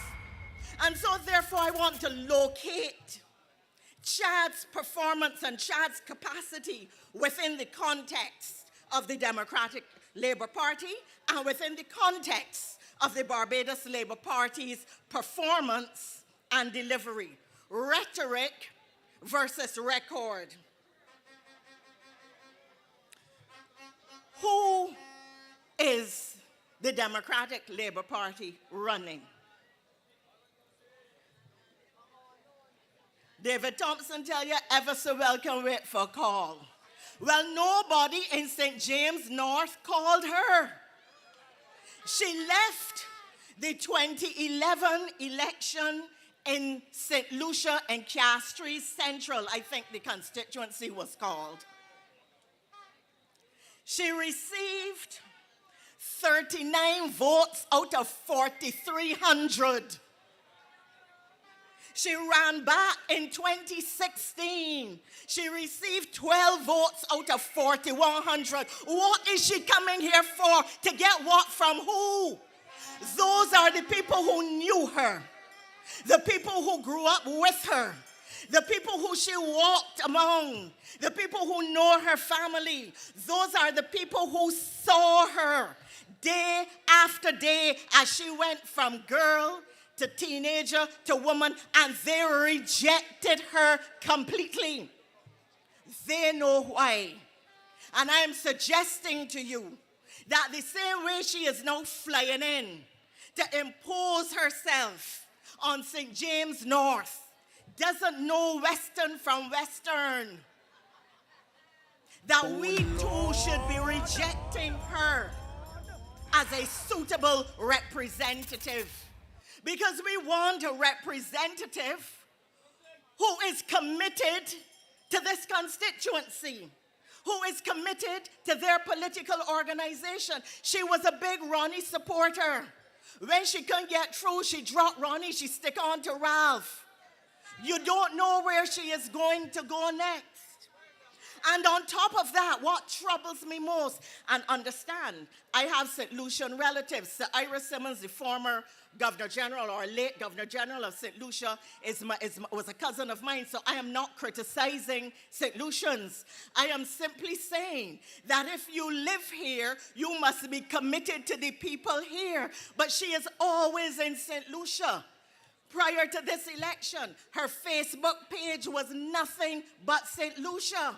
And in a radio interview a week or so ago, some of you would have seen it on social media, when the reporter said to her, "You are running in Barbados?" And she said yes. And the reporter ended the interview by asking her, "Would you come back to St. Lucia and run?"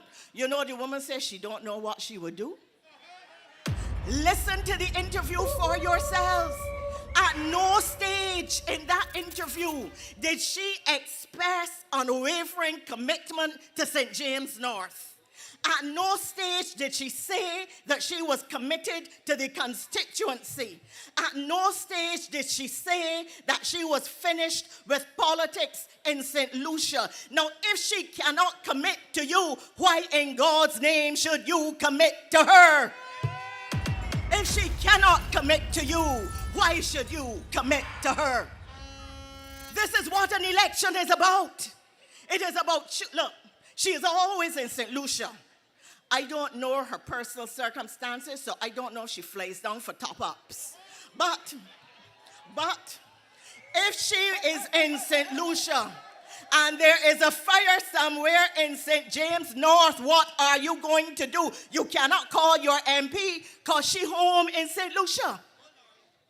If there's a motor vehicle accident and you need her or her party to run and come, you can't get her because she is somewhere down in Castries. If you need to make a phone call, she will tell you, "Oh, no, I can't hear you dropping out. You know I'm in Redwee, somewhere down in St. Lucia." On Friday night, when you phone because you have a problem, she said, "Girl, it's grossly late. I ain't got no time with you." Oh, Lord. That is why we are asking you to give your vote to the better candidate, the person who has demonstrated caring, the person who has demonstrated and voiced their commitment, the person who has said that they love the constituency. They speak patois with the people of St. Lucia up in the garden. They drum with the men in the church. They dance with the people on the street. He serves food with people who are serving others. This is a man who has come to serve and to give everything that he has, all his ability, all of his commitment, all of his concern to the people of St. James North and to the people of the Barbados Labour Party and to the people of Barbados, because he has already demonstrated that he is capable of being an excellent cabinet minister. The second reason why you should not vote for the Democratic Labour Party in this election is because they are running a Kadair campaign. Kadair, well, we need numbers. Oh, Kadair, you know, the country needs the opposition. And Kadair, Ralph needs somebody to help him. And Kadir, look, she's so small. She don't fill nobody. I said, Kadir, give she a vote. No what harm that could do. Well, them don't need no more. And I say to you, an opposition is not a bingo game. It is not about numbers. It is about worthiness. It is about readiness. It is about quality over numbers. So the opposition doesn't need numbers until it can prove itself worthy of your vote. The opposition does not need numbers until it can prove itself ready for your vote. And the opposition does not need numbers until it can give you quality service. And what service are you getting from them now? What service did they give you when they were in government? When they complained about the state of St. James North, it was they who left it so. When they didn't repair roads, it was them. When the fishing market wasn't fixed, it was them. When the roads were not done, it was them. When the water wasn't dealt with, it was them. When we had problems in Trents, it was them. When people were not working and were sent home without knowing where to turn, it was them. What Kadir can you give to them now except, Kadir Skipper, I can't help you. Kadir Skipper, I can't help you. Or sweet girl, allez, go home, allez, go. We do not vote Kadirs. And elections are not about Kadirs. Instead, what we are asking you is to give consideration to the work that you have seen from the Barbados Labour Party. And before I move to that, there's another point I want to make. One of the Kadir issues is that she and them are saying, Kadir, we were not given enough time. Do you remember? And this is how the Democratic Labour Party is insulting us as an electorate. In November or December last year, Ralph Thorne announced that there was going to be a by-election in St. James North. November, December, he ain't put no candidate in place. January, no candidate in place. February, he ain't meet with the branch and put the branch in readiness. March, no candidate in place. April, no candidate in place. He waits until the election is called, pick her up from St. Lucia and tell her to run because she accustomed running and failing. Oh, Lord. And now, we are stuck with her as a candidate. This may seem like a small thing to you, but I want to suggest to you that it is really a challenge of quality of leadership. And I will tell you why. If you are in the position that the Democratic Labour Party is as a political organization, the party is completely fractured with all kinds of splinters. The Ronnie group, Frondell and Ralph and Bobby Morris got their group, and they have others, Laker Williams and so forming another group and so on. You have a responsibility to put your best foot forward, to put your best candidate forward, to suggest to the people by the decisions you are making and the quality of candidate that you are presenting that you are in fact a government in waiting. And it is significant that Ralph knew an election was coming but did nothing. Let me tell you why it is significant. When COVID hovered in the international space, and Mia Mottley, as Prime Minister of Barbados, COVID was not here.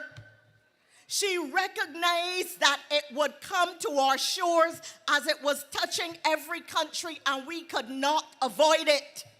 She got Harrison Point in readiness to receive people and put Corey Ford, the most honorable, in place to give top quality care. The crisis was not here. It had not yet come. There was nobody in Barbados who had COVID. She saw it on the horizon. She took a decision to protect the people of Barbados, to get the country ready, to do everything that would ensure that we got minimum fatalities and minimum contractions of the disease. Imagine Ralph Thorne as leader. A crisis is coming. The ship of state is heading toward turbulent seas. It is being buffeted by the winds of circumstance. And big rocks threaten its safety, big rocks representing international dangers and crises. And he sits down like he did and announces that an election was coming. And he sits down and says, a crisis is coming, but I got food to eat, so let me go along. He ain't got no time to deal with the crisis. And this is part of the reason why I'm suggesting to you that you cannot trust Ralph to lead the Democratic Labour Party well, or to lead the country at all. And in fact, it is significant that while every night they get up to say that Mia Mottley is a dictator, that it is her way or the highway, it is interesting to note that in this election campaign, every member of the Barbados Labour Party is here. They even dragged me out on the final night. Where are the senior members of the Dems? Where are the junior members of the Dems? Where is the Democratic Labour Party? They have not shown up for this campaign. They have not turned up to do any serious work. They have not turned up to speak on their party's behalf. And while they are talking about dictatorship, let me tell you where the real tyranny lies. Every night on the radio, you're hearing Weeks, you're hearing Franklin, you're hearing various other, on the radio, various other commentators. You're hearing Woody, who used to be a member. You're hearing would-be economists, play economists, real economists. Everybody who wants to criticize and insult is doing so. Nothing don't happen to them. They are free to talk. They are free to say what they want, but yet they would have you believe that somehow the Mottley administration is led by a dictator. You know what dictator is? A dictator is when you have walked behind Errol Barrow and lifted him up and lifted the party up, and you want to wee-wee, you are outside wee-weeing in a bottle in your old age, and Ralph Thorne is inside conducting a church service, one eye closed, praying, and the next eye open to make sure that the padlock on the gate and you can't get in. That is a dictatorship. That is a dictatorship. Oh, Lord. You are running a dictatorship, Mr. Thorne, when in the middle, 20? When you are running a dictatorship, Mr. Thorne, when in the middle, when one of your senators could say that she heard she was fired on the air in a news program. When Oinata found me, he had the balls to call me and tell me to my face.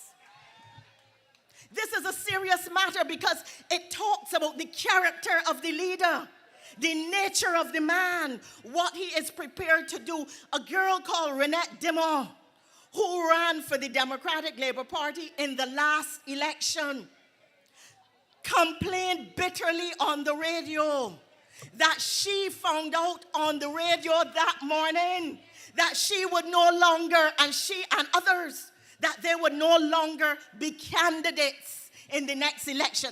And he did that in the middle of an election campaign, fired the people without the courtesy of a conversation, according to Demott. And you know what is interesting about that? She said and asked a pertinent question. She said, if they cannot respect the Constitution of the Democratic Labour Party, how can they respect the Constitution of the country? And I ask you that tonight. Are you prepared to vote for a country that its own members said it does not represent, it does not respect its own Constitution, and therefore will not respect that of the country? But I've been dealing with the rhetoric. Let me deal with the record. You've heard some of it here tonight. But I want you to remember, and Colin talked about having to make a choice as to whether you would step into the feces or the urine on the South Coast. It wasn't just that.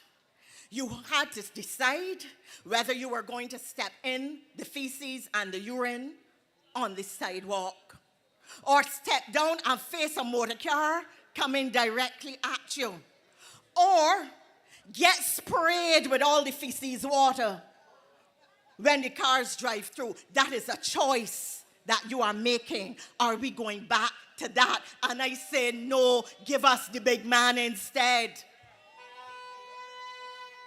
Do you remember we have rail air-conditioned buses now? Do you remember on the eve of the 2018 election, there was a video of a bus with the flooring missing and people holding on for their life, trying to keep the boxy in the chair so that they could not fall out. That is what they offered us, and there were no garbage trucks. And civil servants got no increases. And old age pensioners got no increases. And there was no minimum wage. And the debt was up in 179% of our gross domestic product. It is 105% now, fall significantly under this government. Those are some of the things that have been done by this Barbados Labour Party, although we had 2 years of COVID, although we had the international wars, and we are making every effort to contain prices, and Lisa has spoken to it at length. I don't have the time to do it tonight, but I will say to you that there is an extent to which prices are driven by international circumstances. They're not driven by Ralph Thorne's mouth or intentions, and they are certainly not driven by Felicia. So do not let them tell you that they have some kind of magic wand that they can wave and that the prices will come down. They have run an election by innuendo. Sandra was talking about the international climate and why we are shifting. You see, when they are going in houses and saying to people that our international relations platform or international relations policy is founded on some sinister plan to do things with people from Africa, with countries like Morocco and Brazil and African countries. There's nothing sinister about it. The international strongholds are changing. Before, we could rely on the United States and the UK. Now, the Chinese Development Bank, the Latin American Development Bank, the BASICs, a group of countries known as the BASICs, India, China, Asia, and so on. The BRIC countries, Brazil, Russia, China, South Africa. These are the rising powerhouses globally. And we have to develop relationships with those who are professing love and the desire to have a relationship. A person who says to you, my country first, I don't care about yours, is not somebody that you're going to play your kissing up when in fact you know they ain't got nothing good in intention for you. And therefore, our policy is shifting as a result of international inflections and changes, and not as a result of the sinister things that are being said in the houses and on the Democratic Labour Party platform. Sir? 3 minutes, okay. In the 10 minutes left to me. 3 minutes, 3 minutes. There are some other points that I wanted to make. I'm not going to have the time. So I'm going to close on these two last points. I'm 5'1". I weigh 200 pounds plus. My scale mash up, I know. I sexy though, yeah. Don't make no mistake. Oh, Lord.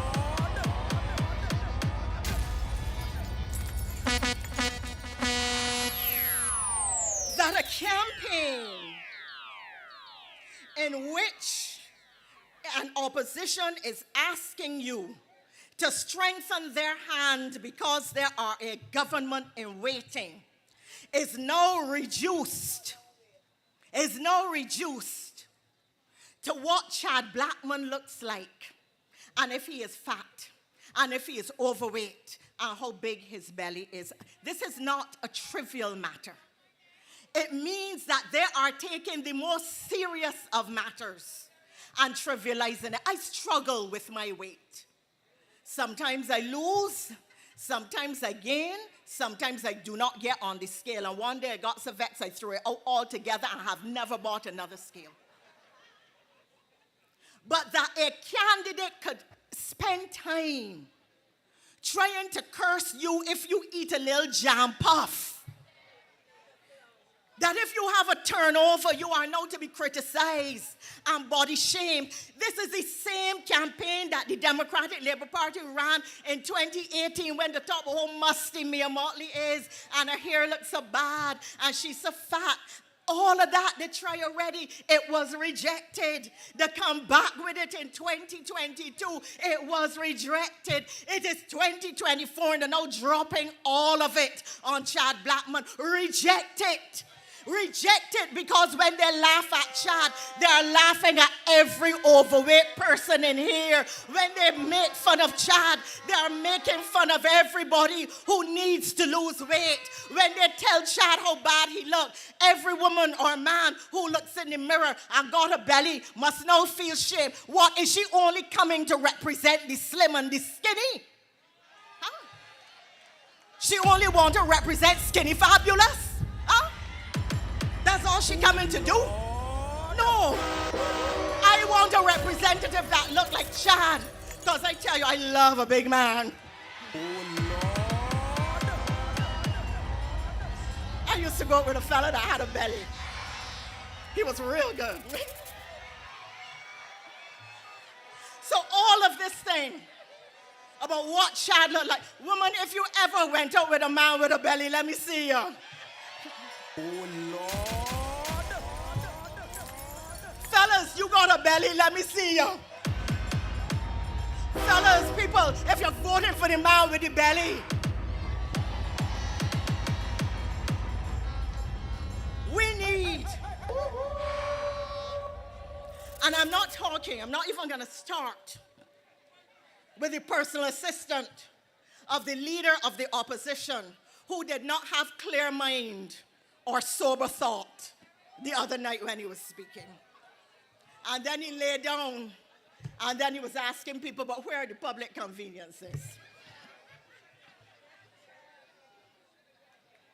Let us understand. Now, that is the kind of campaign that they are running. Let us understand that this is not a situation in which we should be fat shaming or body shaming anybody. And I am surprised that Senator Fluffy, who is half Chad's height and twice his size, would stand up on a platform and let them insult and curse Chad the way he did. Because if they're making fun of Chad, they've got to be making fun of Fluffy too. This is a serious campaign. I don't care how many jam puffs you eat election day. In fact, if Felicia passed by, you offer her one or two because she looked like she could put on a little weight. Oh Lord. We have to make a decision about what we want for our country. And implicit in that is the issue of what we want in St. James North. Do we want Felicia, who has failed in St. Lucia and now come about here? Or do we want on election night to be hearing all the time, black man, black man, black man? Let me hear you. Black man, big man child, big man child, big man child, big man child.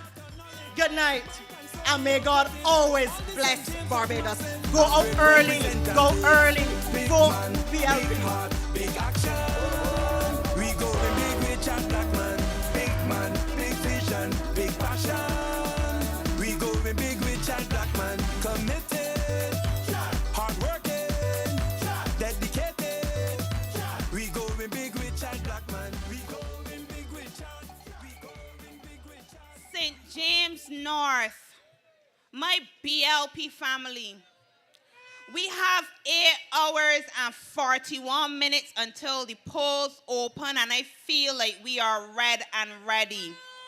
I feel like tonight and all the other nights we have shown that whether it is all stalwarts, those who are experienced, those who have been here before you time and time again, those who have run, those who have served and offered representation, or we choose the young people from the League of Young Socialists, that this party, red and ready, it is quality.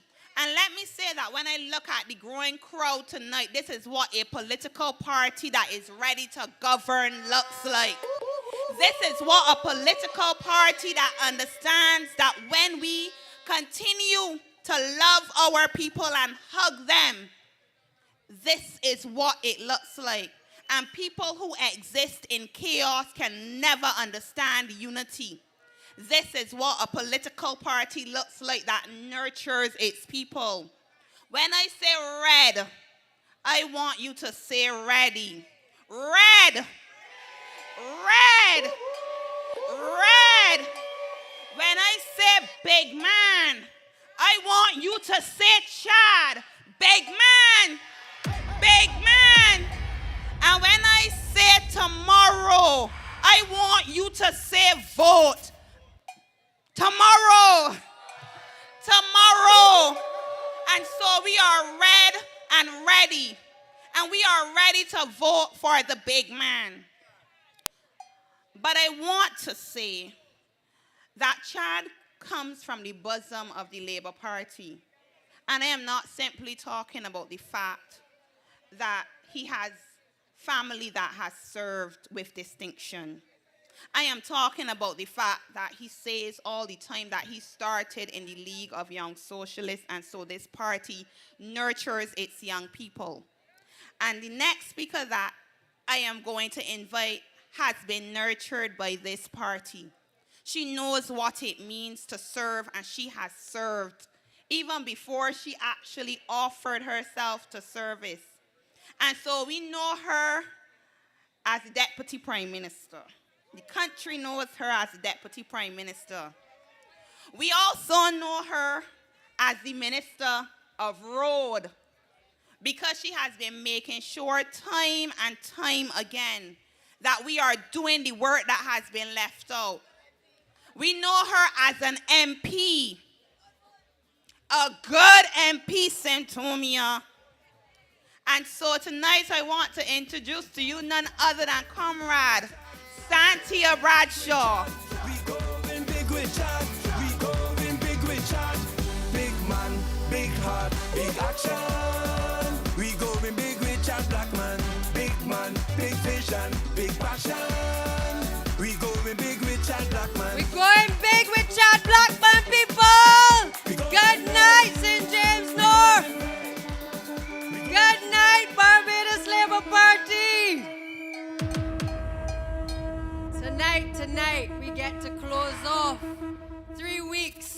that we have been in this parish, 3 weeks that we have been in the community of St. James North.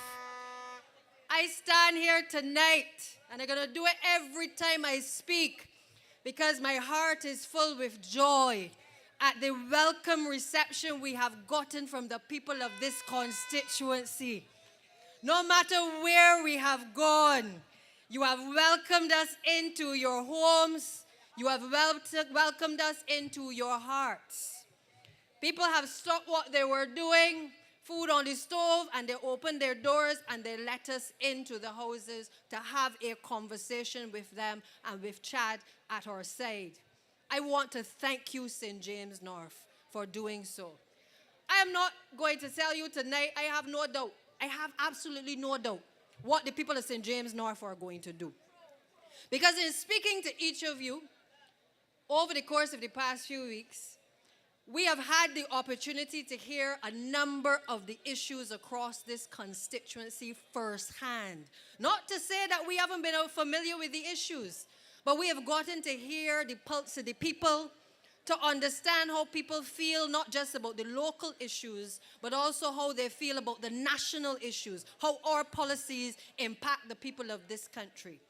As we go along the coastline, we've talked to the vendors, we've talked to the fishermen, we've talked to the people who are tour operators, and on every occasion, we've gotten a different perspective of what it is that we either need to do or what we need to change in order to make life better for the people of St. James North. When we've spoken to the elderly, we have heard from them their concerns regarding whether they've had disabilities, the things that they would like to see done for people with disabilities in the community. And while they acknowledge the work that has been done by the former MP, they also know that there is still a lot more to be done. We have heard the concerns regarding health care, which is not just a simple St. James North issue, but it is also an issue that has been on the front burner for us, which is why we've been investing and continuing to invest in health care across the country, and in terms of improving our polyclinics, improving the QEH, to make sure that we can deliver better service to the people of this country. St. James North, we have heard about the gullies. We have heard about your concerns, your cries regarding development across this constituency. We have heard about how you want to protect your environment, because it is the environment that you have grown up with. It is the environment that you are seeing lots of development taking place across this country. And we've also listened to you, and we understand that while you understand in this community the importance of development, because development is what helps to pay our bills and make sure that we can give you back $300. It helps to make sure that we can improve our healthcare services. We also recognize that the people of St. James North appreciate that we must also, as a government, find the balance that is necessary between investment and ensuring that people are able to have their access to the sea, to ensure that they're able to have the benefits of a piece of the pie that others they see are having.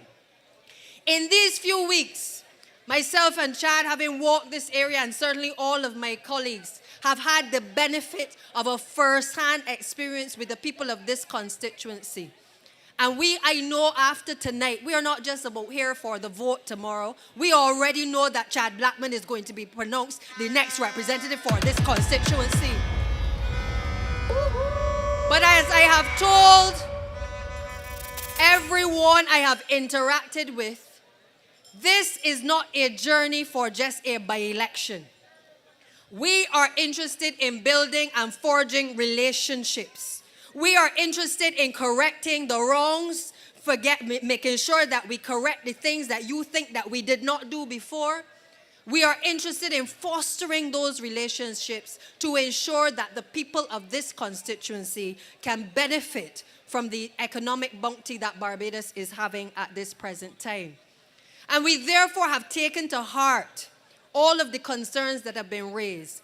I am here in Folkestone tonight, just across from the Trents community. And I can tell you, when I listen to the Democratic Labour Party, I have to ask myself sometimes if I am in the same ministry of which they speak. Because I hear them talking about how nothing is happening in relation to flooding. We've forgotten the people in the Trent Tenantry area, that we've forgotten the roads in this constituency. And as I told them at the Western meeting, I'm not coming tonight I'm not going to lecture the Democratic Labour Party about roads and road works and what the Barbados Labour Party has been doing since it came to office. Because I know that right-thinking Barbadians, both in St. James North and people who drive across the length and breadth of this country, can see for themselves that in the 10 years that the Democratic Labour Party was in office, that they have never seen the amount of roads done under the Democratic Labour Party as they have seen done by this Barbados Labour Party since 2018. That is a fact. Now, when I read and I hear on the platform, they're saying that we digging up roads just because we can, I believe that the fingers are pointing back at them. Because there was a time when you could not get roads done in this country unless you were a member of the Democratic Labour Party government. It is why the people of St. James North and the rural parishes of this country in particular, who would have voted for a Barbados Labour Party representative for year after year, would have suffered at the hands of the then Democratic Labour Party, because as far as they were concerned, if you did not vote for the Democratic Labour Party, you were not entitled to infrastructure in your community. I remember even in St. Michael's Southeast, year after year when we were in opposition, they would put roads on the list. And then by the time the election was over and the budget was done, the roads get taken off and another road would get done in a constituency represented by a Democratic Labour Party minister. That is what we had to do and what we saw when we were in opposition. This is not taking tales out of school. These are facts. If you lived in the northern part of this country, anywhere within the Scotland district, the Democratic Labour Party had no use for you. So when they come on their platforms and they tell you that 35 years have gone where this particular constituency has been loyal to the Barbados Labour Party, what they forget to tell you is that for the time that they were in office, they refused to do the infrastructural upgrades that were necessary in St. James North and across the rural constituencies. And it took a Barbados Labour Party administration coming to office to start not just to do roads in St. James North, but to start to prioritize the roads across the 30 constituencies, because all of you who voted for the Barbados Labour Party gave us a mandate which required that we could not pick and choose anymore who we like and who we don't like, but we had to see development through a different lens. We had to see development based on where we will see the greatest impact, that we would see development in a way that did not make people feel that they were forgotten. And we had to take the time, because a lot of people don't understand how roads are done. A lot of people don't realize that roads and solutions to flooding take time for people to do assessments. It takes time for you to do designs. It doesn't happen overnight. You can't twitch your nose and believe that a road, because you want it done in your community, that roads are going to get done. This is not an administration that can just dig up a road and put down a road just because. And I certainly, as minister, and I know that my colleagues who have come before me, do not take that approach to infrastructure in this country. We plan. We are methodical in what we do. It may take a little longer for you to see the results sometimes because we are not rushing the brush. We understand that we are not here for today. We are here, and if the Democratic Labour Party have the way, we're going to be here a long time. So we have to plan with that in mind, with the expectation that you have given to us. Y'all have told us, to whom much is given, much is expected. So each of us understand in the Ministry of Public Works that have led that ministry that it is not something that we can do. We can just pave a road here and there, but we have to be systematic and strategic in the way in which we improve the infrastructure of the country, the country across the island. We have to think about what we do before we do it, not simply rush in an election to do it.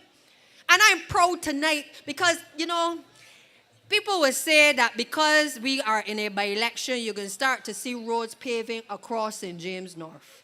I am proud tonight. I stand here proud to tell you that I did not have to rush and do no big set of roads in St. James North.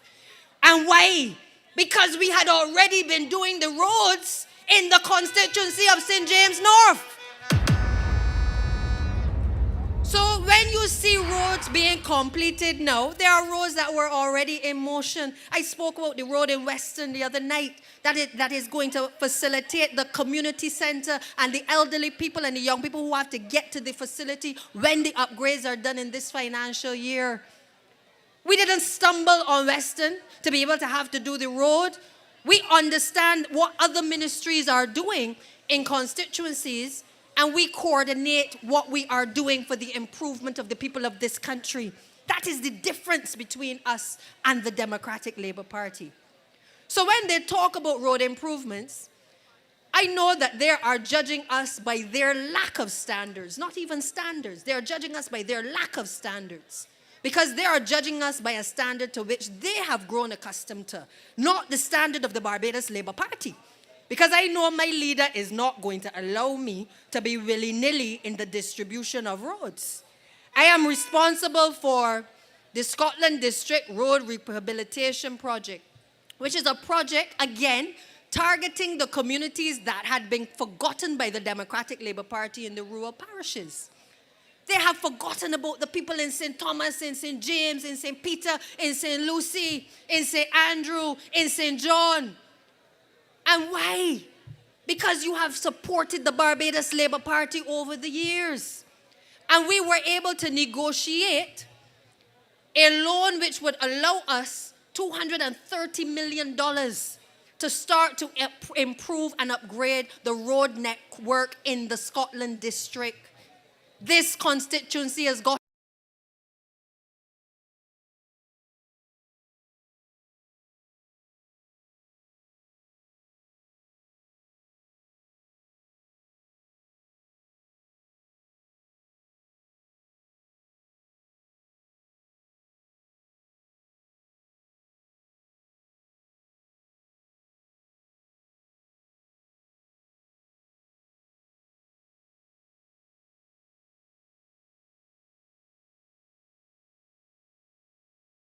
constituency.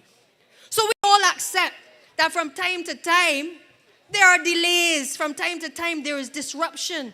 But I want to tell the people of St. James North tonight and Barbados, you cannot get the improvements in the road infrastructure that you seek if we do not have disruption and if we do not do the things that are necessary to plan. You are not going to build your house without making sure that you have your designs, your plans, that you lay a foundation. Well, this minister is also not going to build roads or put in drainage or do infrastructure without laying the foundation and the framework for what she has to do.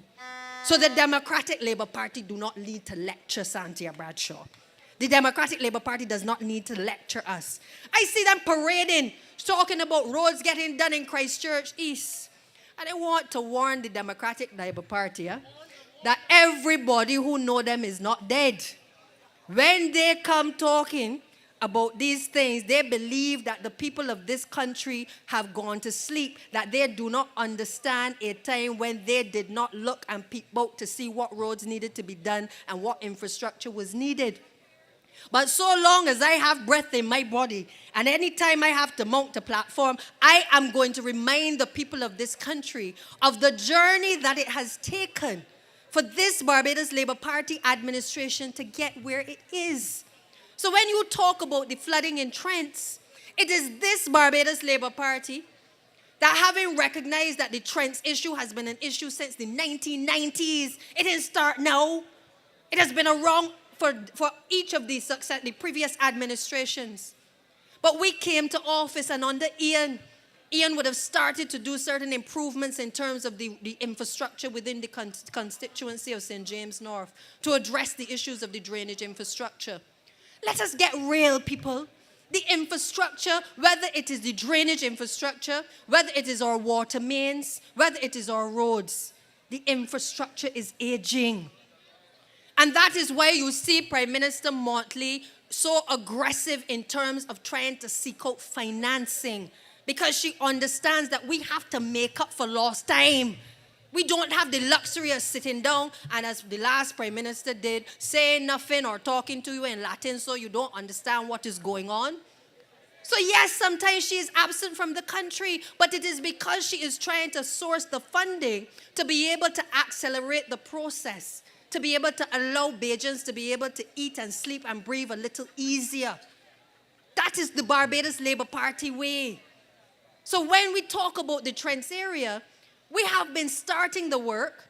We have still been seeing the flooding taking place. But what we have done is that as we get ready to relocate the Trents, the civic center in Whole Town to the Trents area, we have also said, you know what?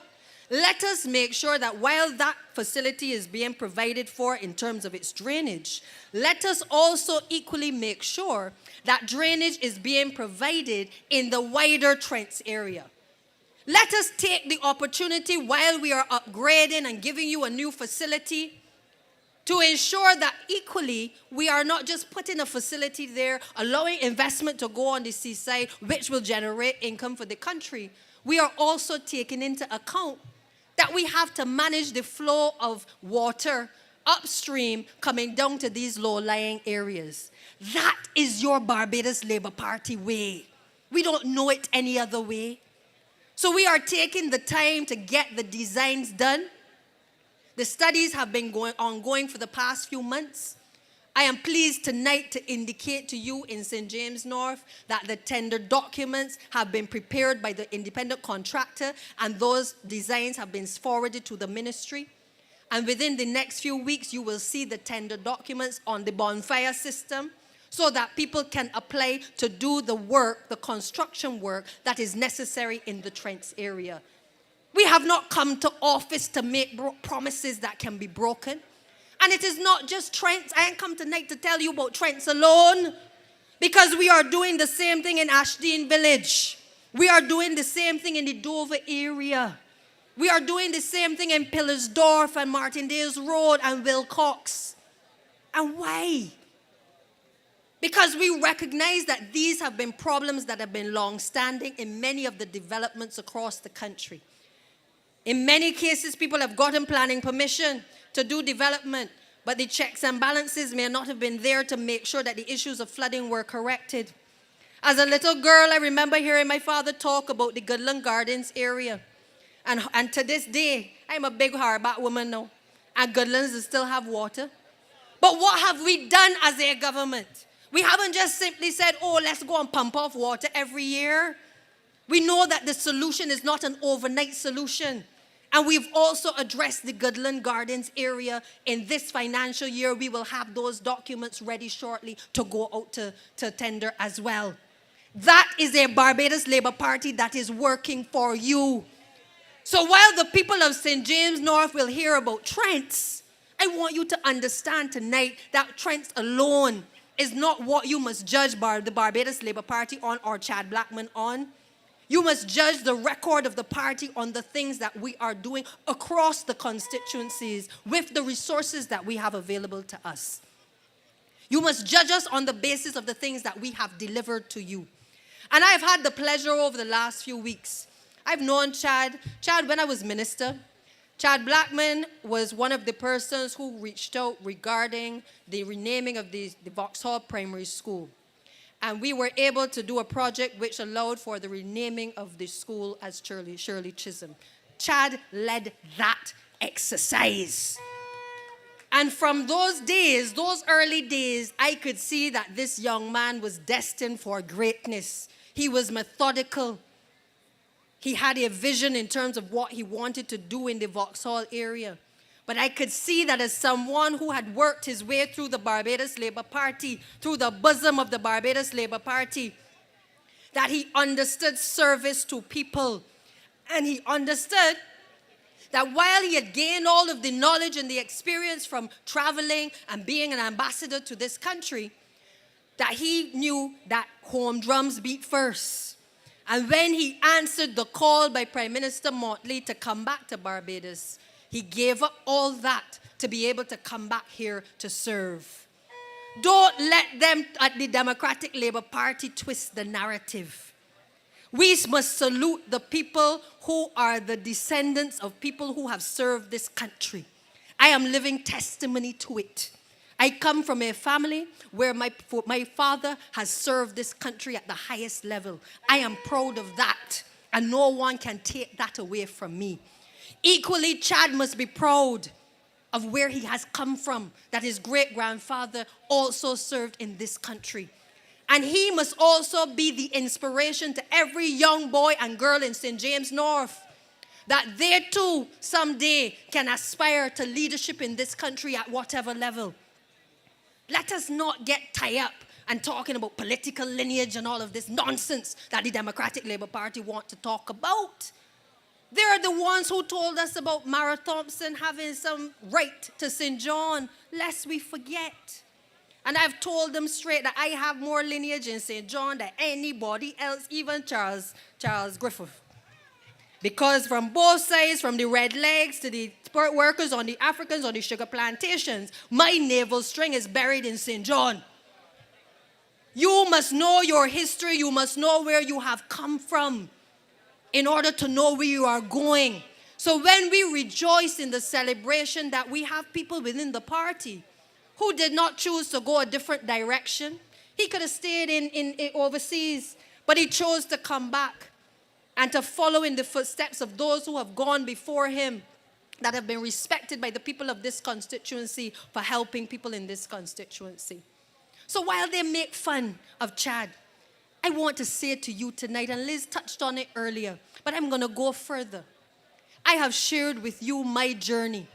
I have shared with you, the people of this country, a journey that was one where once I disclosed that I had cancer and that I had to go overseas for treatment, the people of this country stood by me.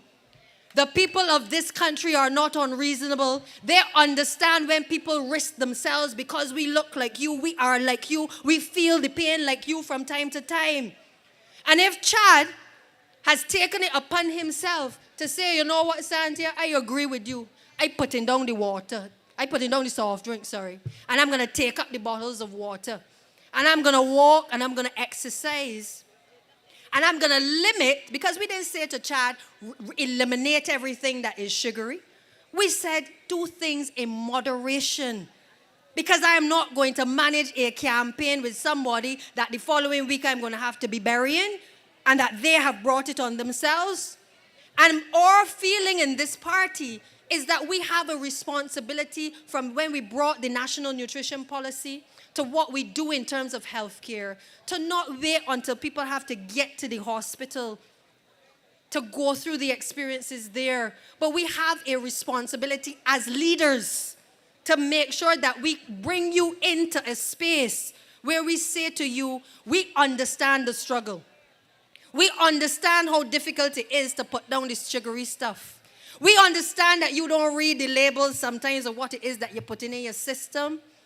But we have a responsibility as leaders to understand that you are owed something from us, which is that we take you into our confidence and we say, listen, we are like you and we want better for you. I am tired of visiting people with amputations in the hospital. I'm tired of the illnesses, the chronic non-communicable diseases.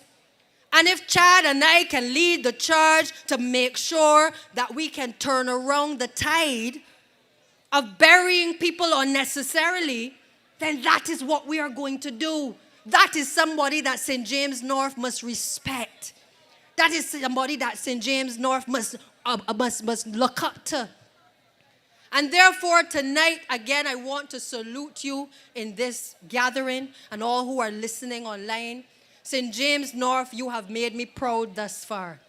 And I pray that tonight, as you go to bed, you get up, get a good rest, you get up tomorrow morning, and you head to the polls at 6 a.m. If you need a driver, call the office. We are going to be ready to take you to the polls. We are going to win big with the big man, with the big vision, with the big passion. We are going to bring Chad Blackman home for the Barbados Labour Party and for the people of St. James North. I thank you. God bless you all. Great representative, big man, big heart, big action.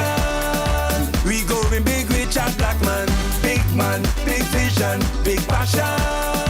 We going big rich and black man, committed, hardworking, dedicated. Thank you, Santia, the Deputy Prime Minister of this country. Now, she is a powerhouse.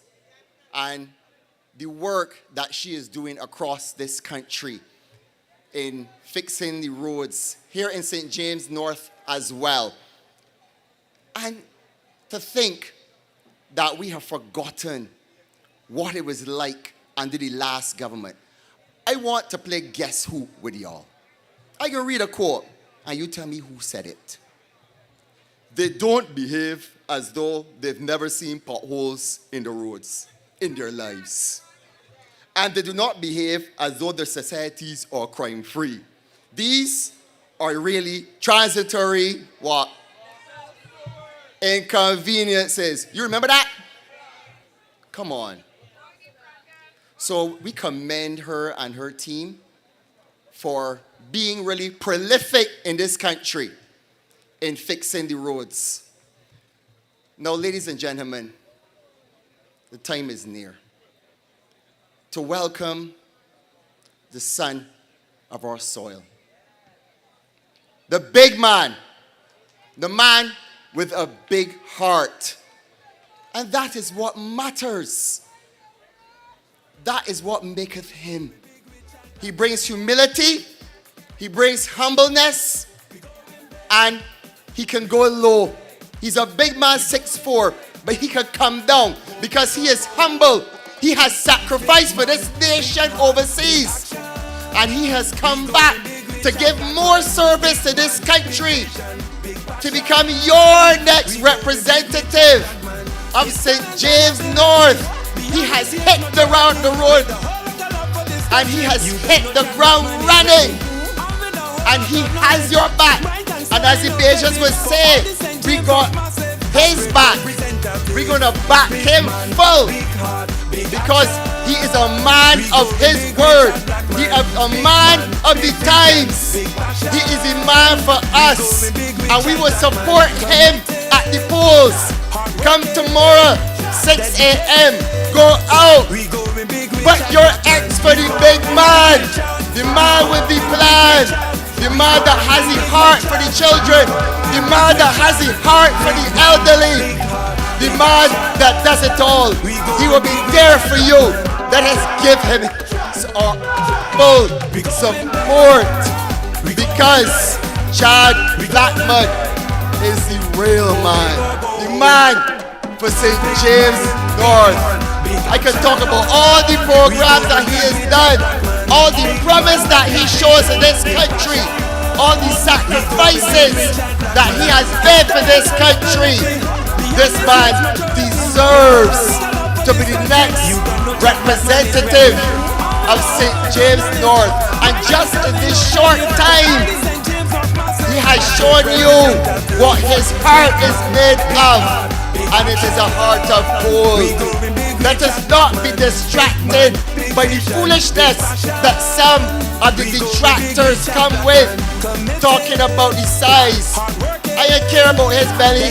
This man has guts, and he has guts to lead us in this constituency.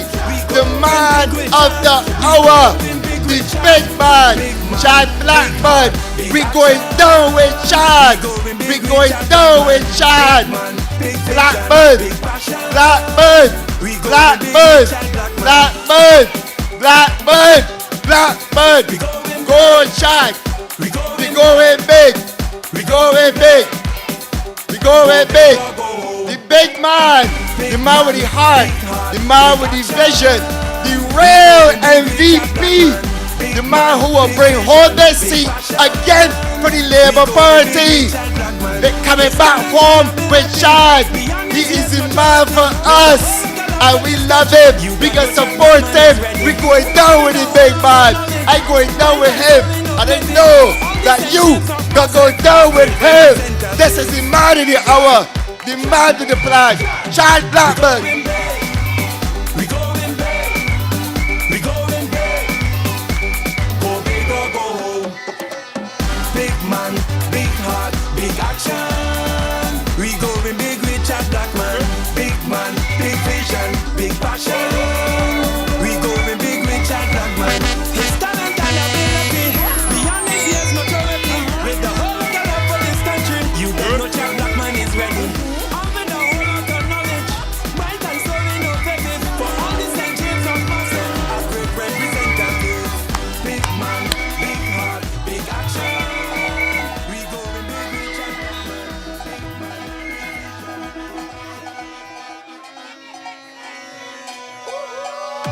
Good night, good night, good night.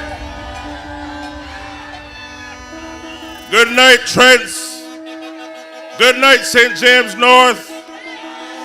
Good night, Barbados. Before I get into my final speech of the campaign, I need, and yes, as the candidate, and with your help tomorrow, time,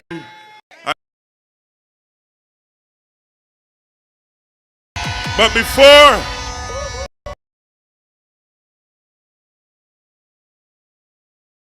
this platform tonight, I am the biggest man on the platform tonight. And therefore, if the sound team can come quickly and adjust the mic, because I don't want to mess it up, please come and assist me. I can't give a presentation. They already call me Shrek, so I can't hump over like this. You understand? So if the sound team can come quickly and adjust it for me, because I don't want to mess it up, please come and help. Thank you.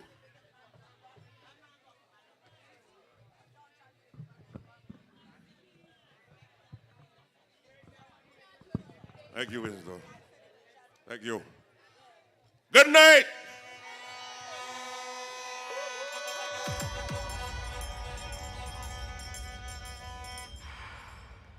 I thought we had seen the biggest crowd at Western.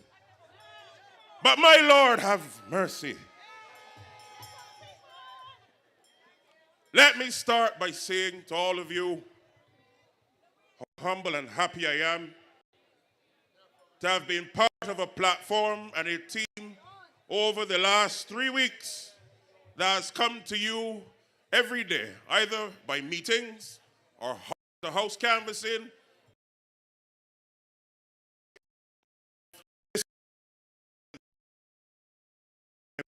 North.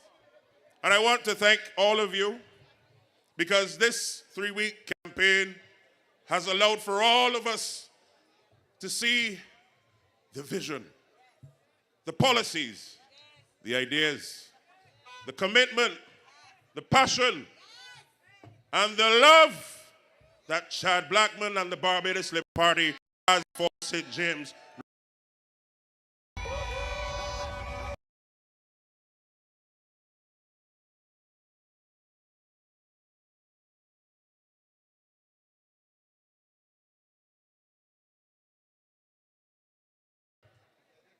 In February, a month after I returned from living in, I said particularly in Western, what started as a campaign has now morphed into a movement. And a movement which says we believe in St. James North as a people, and St. James North needs someone who can rally them to heights never seen before, into new glory and into new heights that will unleash a potential that will make the rest of Barbados and the Caribbean proud. We are talking about a new style of representation at the constituency level. And I commit to you, as I've done over the last year, to give my every being and fiber to ensure that you get the just due that you deserve as the good people of St. James North.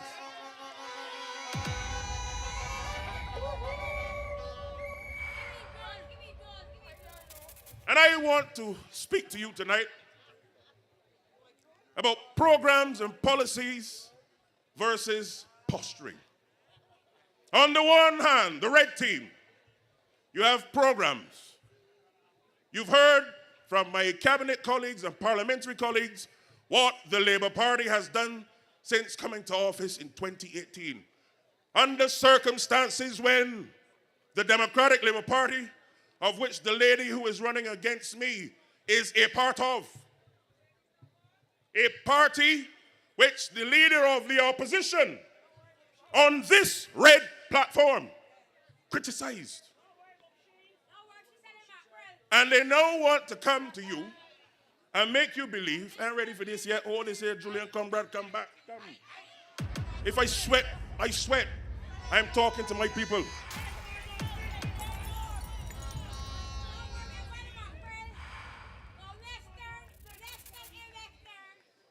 The people must never forget that when you elected the Labour Party in 2018, we were weeks away from economic disaster. And mere more remotely sent by God brought us from the brink of disaster. And they now want to come and say to you, in circumstances where we had to go through an IMF program as a result of them, people could not pay their tuition fees. Well, let me put it another way. They took away the ability for you to receive free tertiary education. And they now want you to forget, particularly when we've now come out of the economic mess they left, to come and say to you, what? I say no. And tomorrow, we must send a clear signal to them. Forward ever, backward never. And when you think of it, as I said, on the one hand, you have the Team Red who have brought policies, programs, ideas, deliver them. And on the one hand, night after night, when you have more infrastructure and stage equipment and cars than people at the Democratic Labour Party meetings, you see a situation where the candidate for the Democratic Labour Party admitted in her own words she has not had the time to think of any policy or program that she will bring to you. It is a shame. It is an insult. Because you deserve a leader in the community who will represent your interests from day one. You've heard already the Prime Minister said, once we are successful at the polls, tomorrow, the following day, of course, you're sworn in as an MP. And if you know Mayor Motley very good, there ain't no time to breathe. You get to work. And therefore, on Thursday morning, once I'm elected tomorrow, I will get to work for you.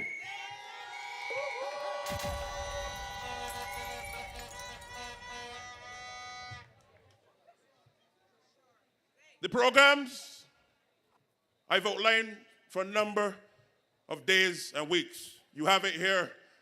For those of you who are not in St. James North, this is what we sent to the constituents of St. James North. This was not an accident. This was not just a design.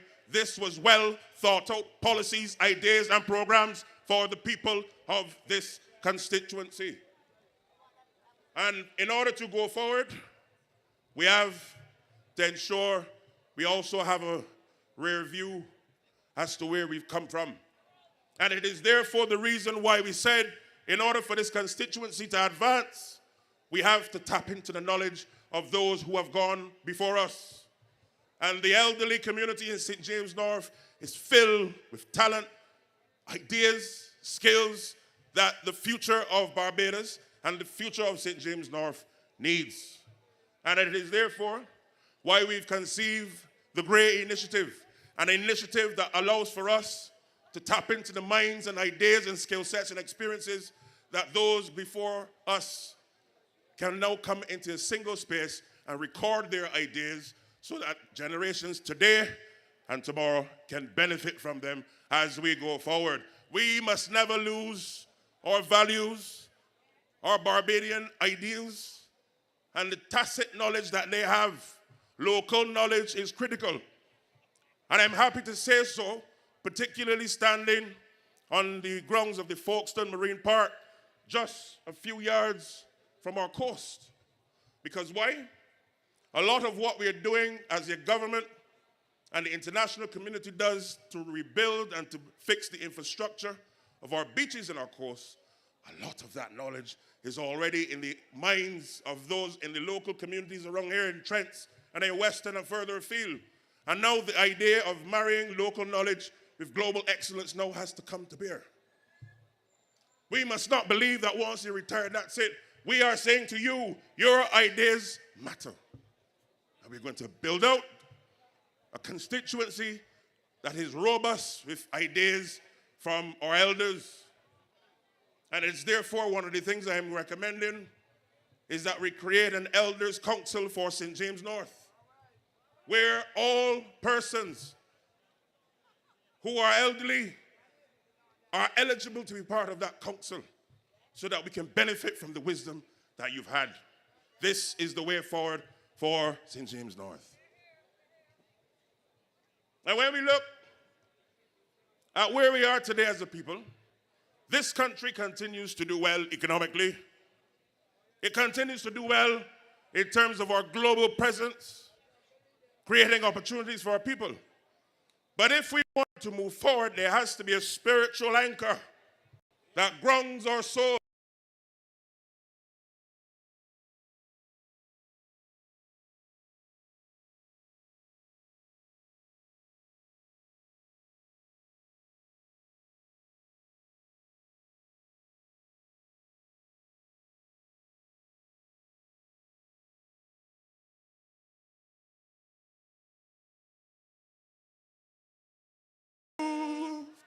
Grounded firm and deep in the Savior's love. That anchor is called the flame.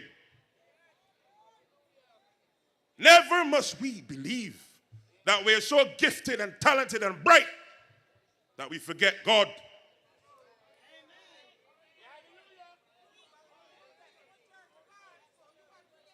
As you say, yes, my roots in the New Testament. But the point is, it's not just about church. It's that people must know, understand that spiritual development is key.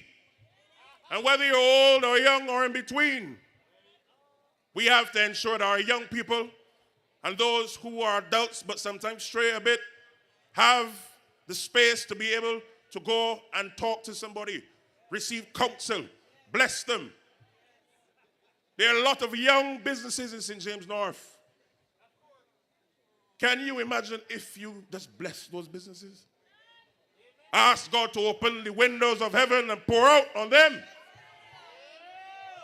I ain't come to preach tonight, but you don't know how God does move.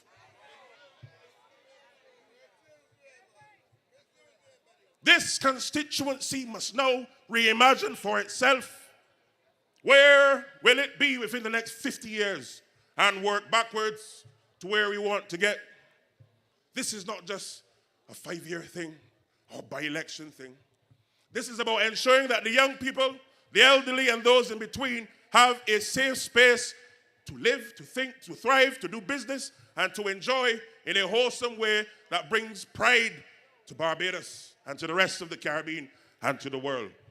And I use the opportunity, therefore, to say to our churches and other spiritual institutions, let us come together in a strategic way to ensure that the residents and communities of this constituency has the space to thrive in a spiritual environment. But I also want to talk about business. The rest of Barbados, as I said, economically is growing. It is not like when the Democratic Labour Party was in office and you had 23 downgrades. We are here since 2018 as an administration, and not one single downgrade. Not one. Not one. Not one. Not one. Growth, growth, growth. But equally, that growth also has to tap in, as Stiffy would say, plug into all. Plug into who? Plug into all. To ensure that the ordinary business person, whether you have a nano-sized business, a micro-size or medium-size, that you can benefit and enjoy the economic prosperity that is taking place, whether it be in construction, whether it be in fashion, music, you name it. And therefore, the idea is to create a single space for small businesses to thrive through having a repository where persons, not just on the West Coast, but the rest of Barbados can go and let St. James North benefit from the exposure. Hence, calling it the plug. As I said, plug into all. Because many of the tourists and also fellow residents and citizens of Barbados often wonder, where can they get a barber at 4 o'clock in the afternoon? Or a beautician? Or somebody to cater last minute or to bake your cake? Or whatever it is. But oftentimes, unless you know somebody in that space, you don't know where to go. And the idea, therefore, is to allow for that platform to let people have that place via a website and an app where St. James North residents can have their businesses on display. This is not talk. This is not arrogance. This is implementation on behalf of the people of this constituency. But equally, in order for things to thrive, we've all seen the necessity, particularly after COVID and the pandemic. The issue of food security is paramount. And we have made it clear as a government, and the rest of the region is in the same mindset, that we must provide for our people the space to ensure that we can provide food, not just in good times, but in difficult times. And where best to start, but at the local level. And it is for that reason we've now conceived, as I said, the St. James North Cooperative, where small businesses who are into farming can now come together in a single way, having their admin and their marketing done together. But we're going further, where those persons can now just focus on agricultural production and have their products sold in a food market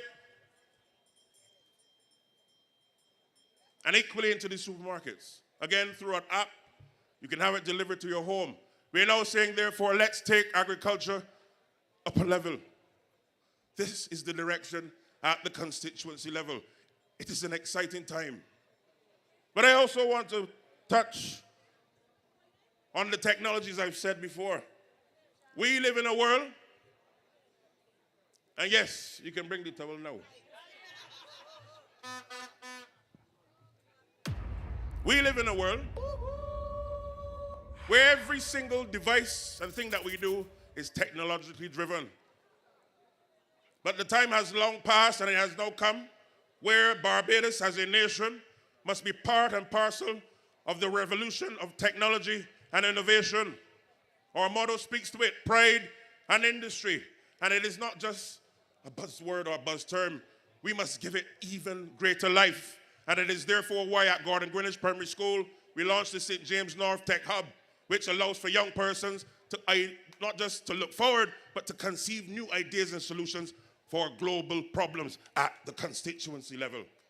And I want to implore my colleagues and the rest of Barbados to use it as an example so that we then build out a national ecosystem that allows for our ideas to be exported and to ensure that Barbadian ingenuity can be at the fore.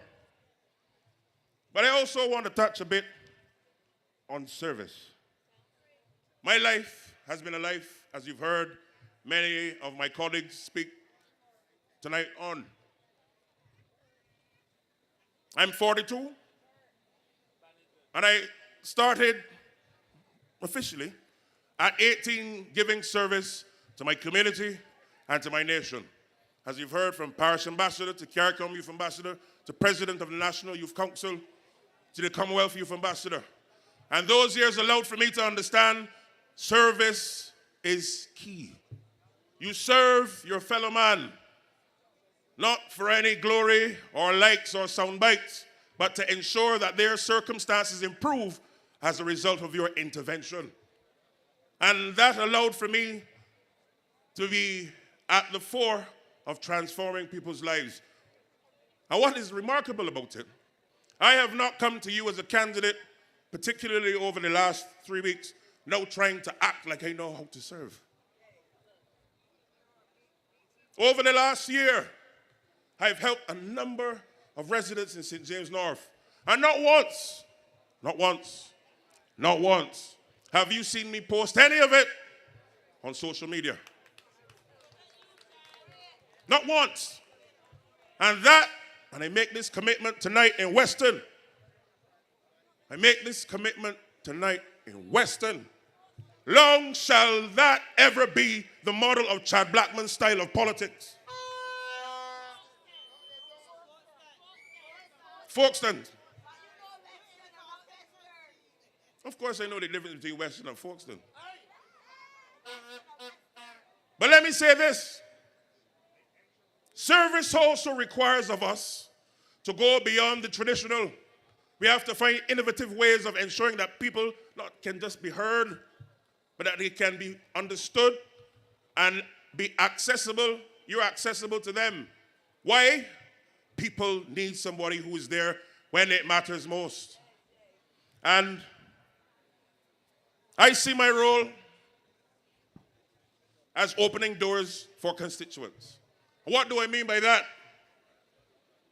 I've done a lot of things throughout the years, and it has allowed for me to travel the world, meet people in different walks of life. But coming back to Barbados last year, starting at Economic Affairs and Investment and now educational transformation, it allows for me to have a bird's eye view of two things: where the rest of the world is going, the choppy waters that are there, but also the aspirations of people on the ground and being the conduit between the two, helping them to navigate those waters. This is the representation, St. James North, that I humbly bring to you. Because why? It will not always be easy. And oftentimes in difficult moments, you need someone, just like surgeons, who have steady hands, who is not going to flinch because the bombs are dropping outside.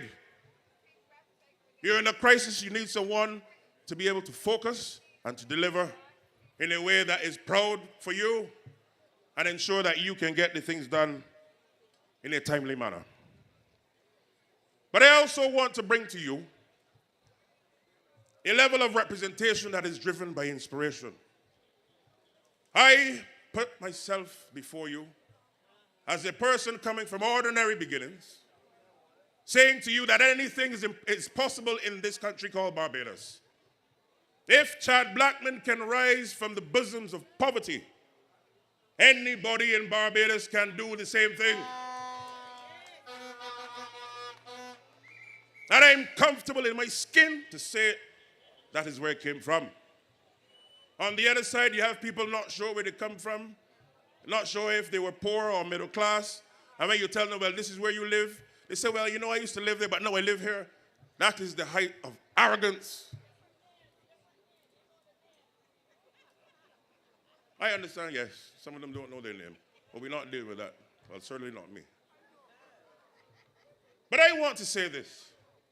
I want to commit to you that the future of St. James North and St. James North of the future requires for people to be able to understand where the world is going and therefore understand where St. James North fits into that changing world. Oftentimes we think that international relations and politics is an outside thing and left for a certain set of people. No, it is all of our business to ensure that we understand. And I intend to use every knowledge and idea that I have to make sure that people can walk with me and I walk with them in charting the future of this constituency.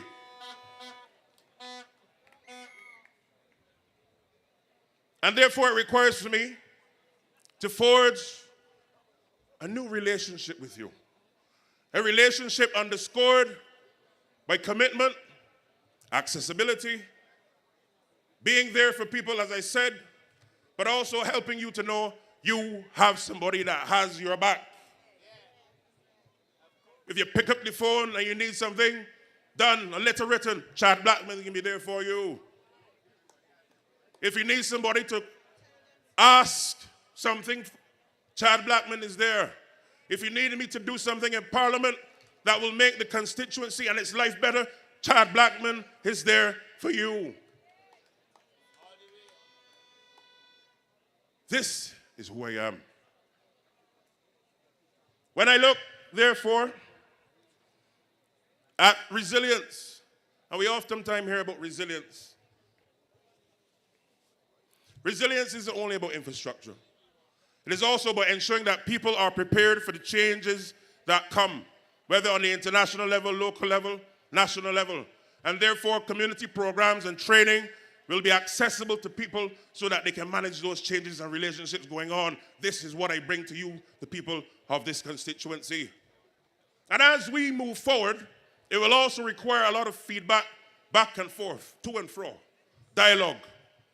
One of the key things that I also want to bring to the people is ensuring that our young people, particularly in the context of transformation of education, have a level of confidence that they can stand in St. Albans Primary School or St. Boniface Nursery or Gordon Greenwich or St. James or St. Lucia or wherever they go, and to be able to articulate their ideas in a way that brings pride to themselves, their parents, their communities in this country, without having the fear of not being able to communicate their ideas. And it starts, yes, in the homes, but the schools must be a place and space for our young people to thrive. And I give the commitment, once reappointed, particularly on the national level, but certainly, of course, especially for the students of St. James North, to make sure that you have a curriculum that is modern, that is visionary, and puts you on par or above your counterparts in Asia, Africa, Europe, North America. Because why? St. James North must be a place of excellence. We need to ensure, through education as well, the basic things of manners and punctuality is rooted in our communities and our schools. People must understand who we are. And people must also understand that this country that they live in and they were born in has produced not just world-class citizens in the recent decades, but they come from a country which also has produced presidents in Africa, in particular the name of Liberia. This is the education I'm talking about, so that the young children of this constituency walk with a confidence, but equally humble enough not to offend their fellow man. This is where I want to take St. James North. And therefore, I want to say to you that I bring to you what I call a vision-led type of representation. Over the last few weeks, and of course the last year, I've outlined to you where I want to go. I've offered to you the idea as to the vision. But tomorrow allows for you to say, yes, child, we buy into that vision and we're going down the road. And it is not a vision punctuated by punk-up type behavior all over the place. It is a vision articulated by well-understood ideals as you shared with me over the last year. Saying, child, this is where we want to go. How can you usher us into that direction? And I want to say to you humbly that if you give me the opportunity, just like I've done with every single thing in my life that I've put my mind and my heart and my effort to, and I've achieved, this will be my highest honor to serve you, the people of St. James North, with every fiber of my being, not flinching, not wavering, but delivering in a way that will make you proud. So that as I continue to come house to house and you call my phone, the big man will make you proud.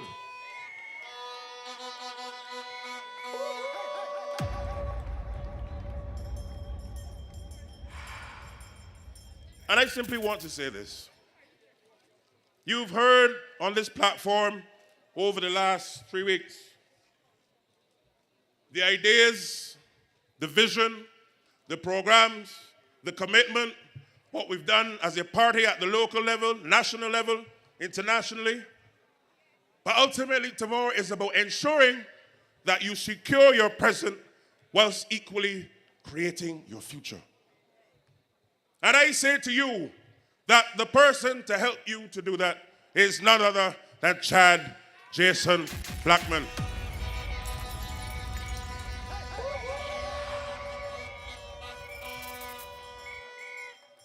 And as I've said before, with God as our supreme,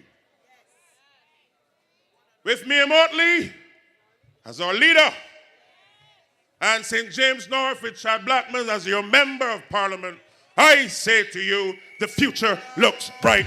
Ladies and gentlemen, get out there tomorrow and vote. Ladies and gentlemen, I plead with you, give me the opportunity to serve you. And I will not let you down. Thank you, good night, and God bless St. James North.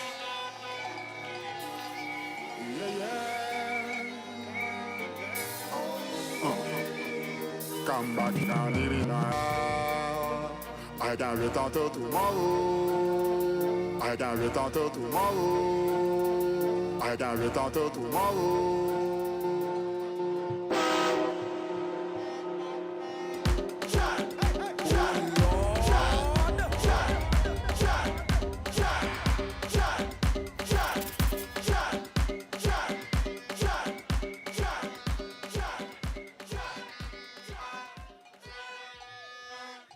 St. James North.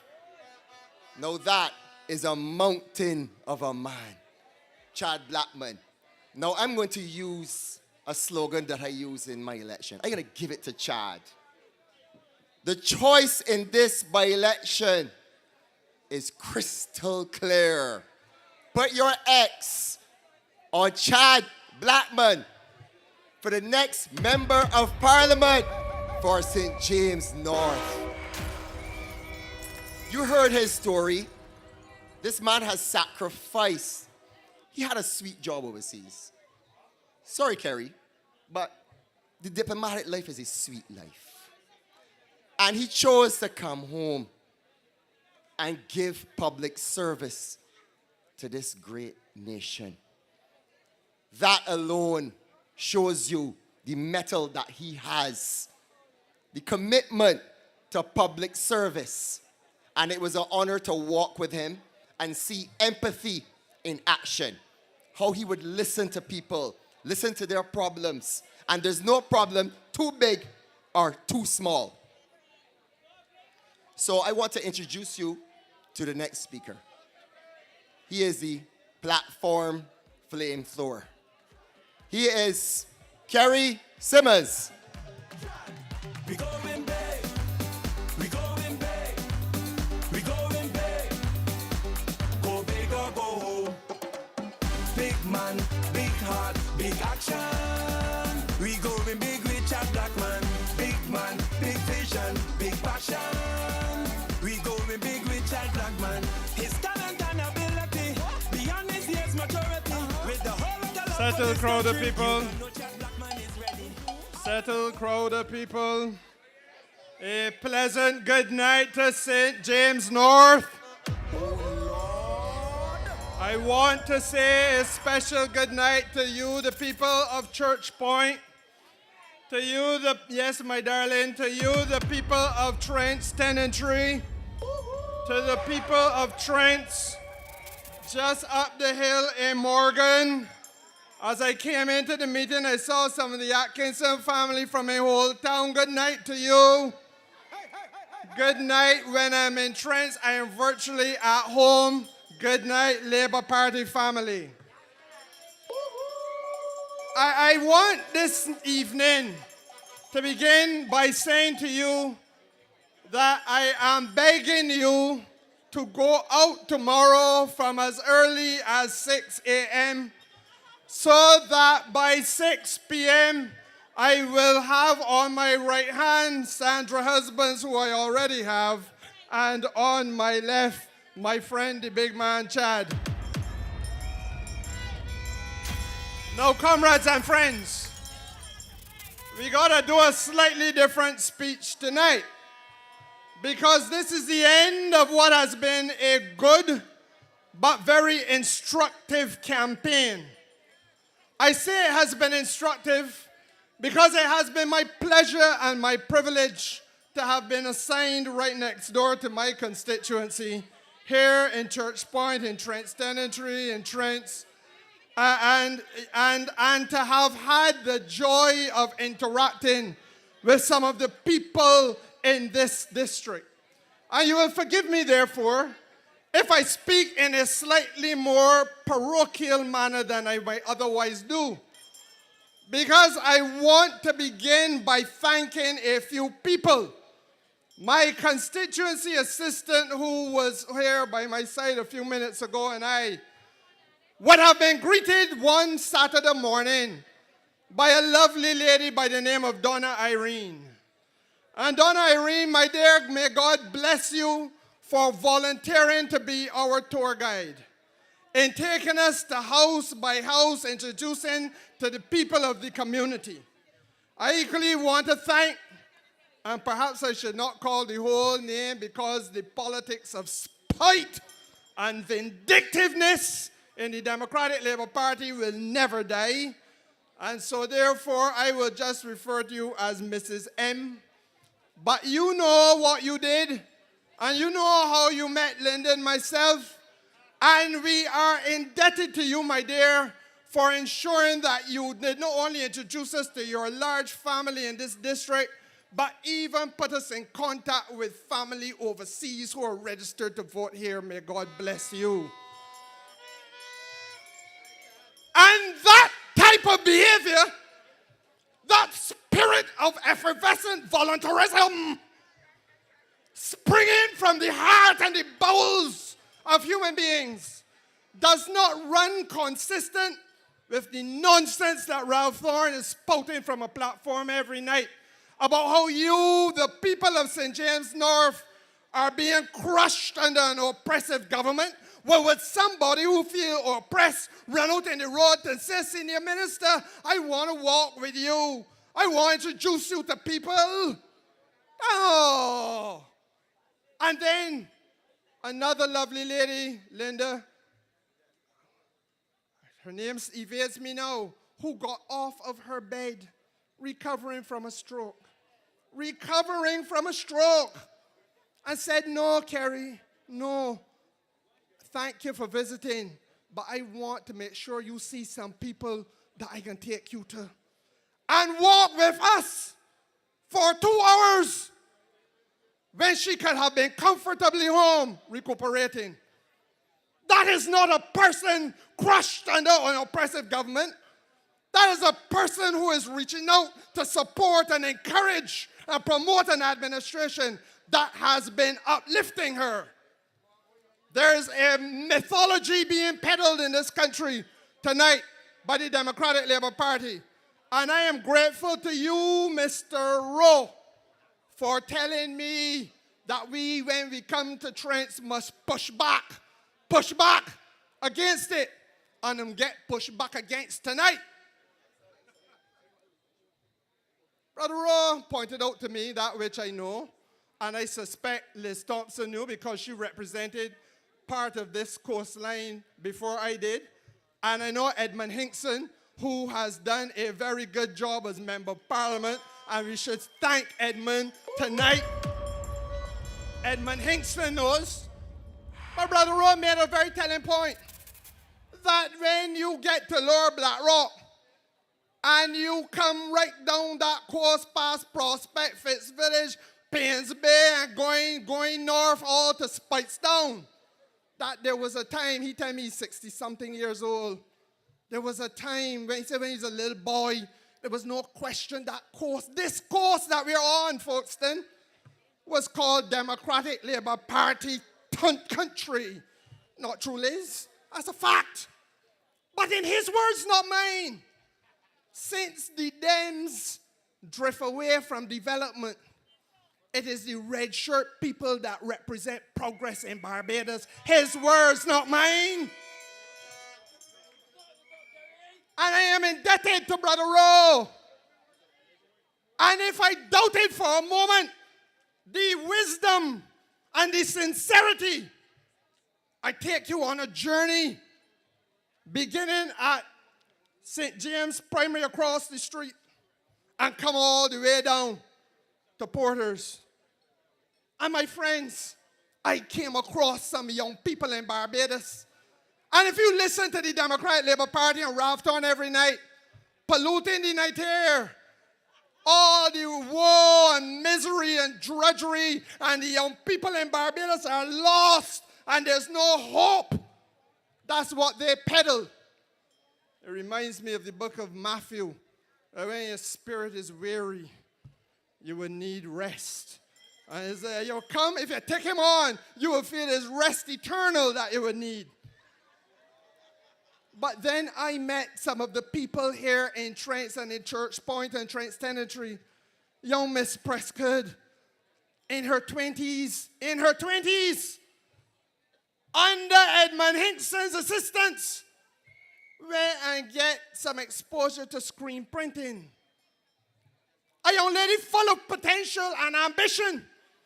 Hold me as a whole senior minister of the government of Barbados at her doorstep and explain how she went through. She learned the screen printing. She started her own business.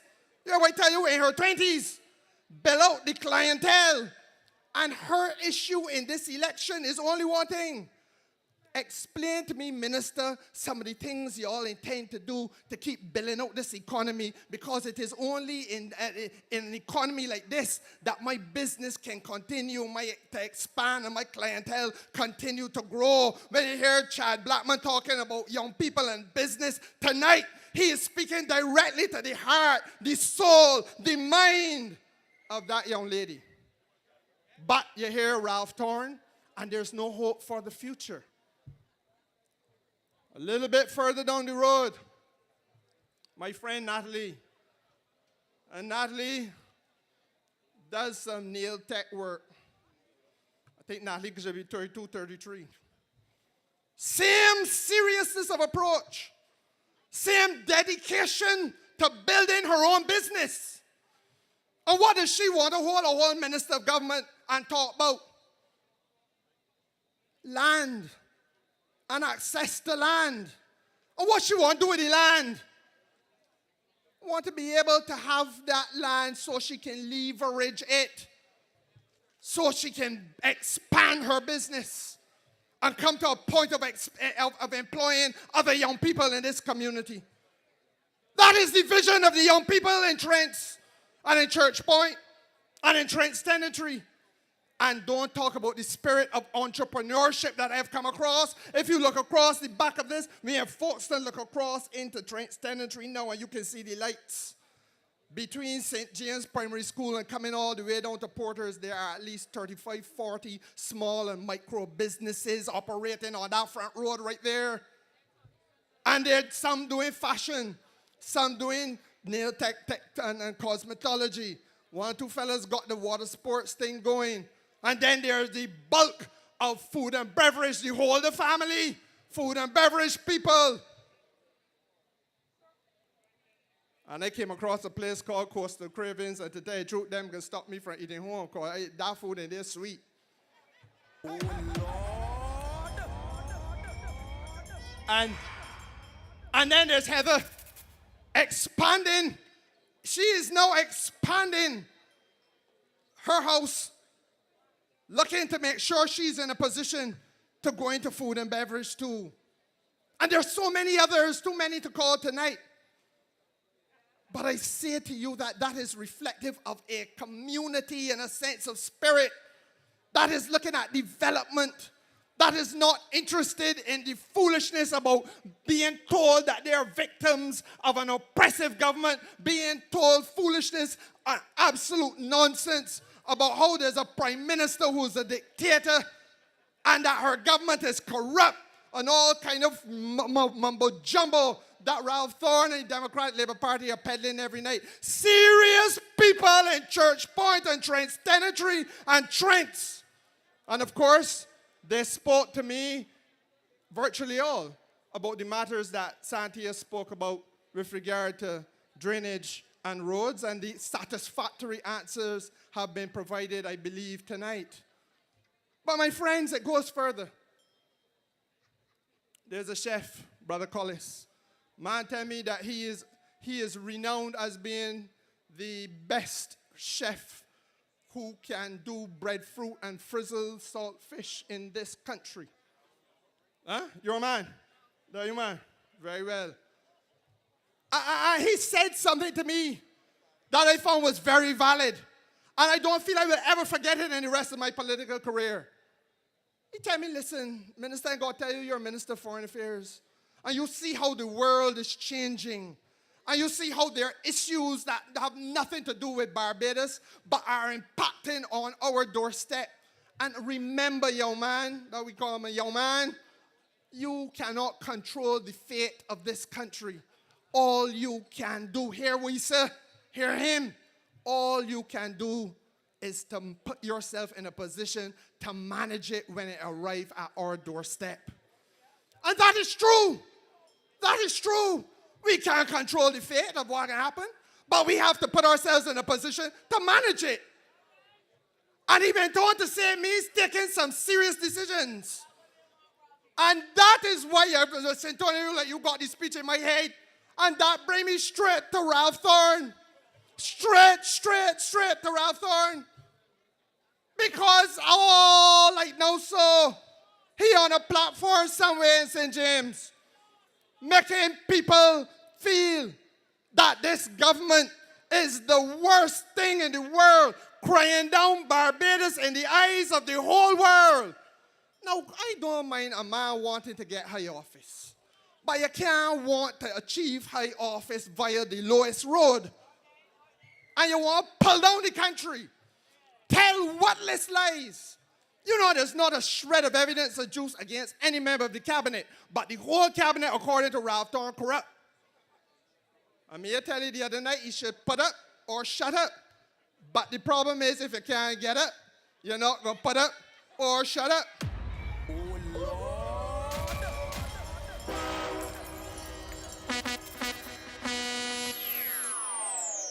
And you would have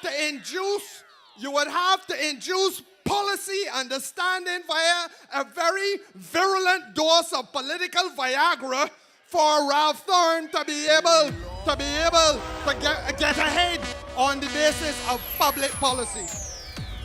He will struggle manfully and fail.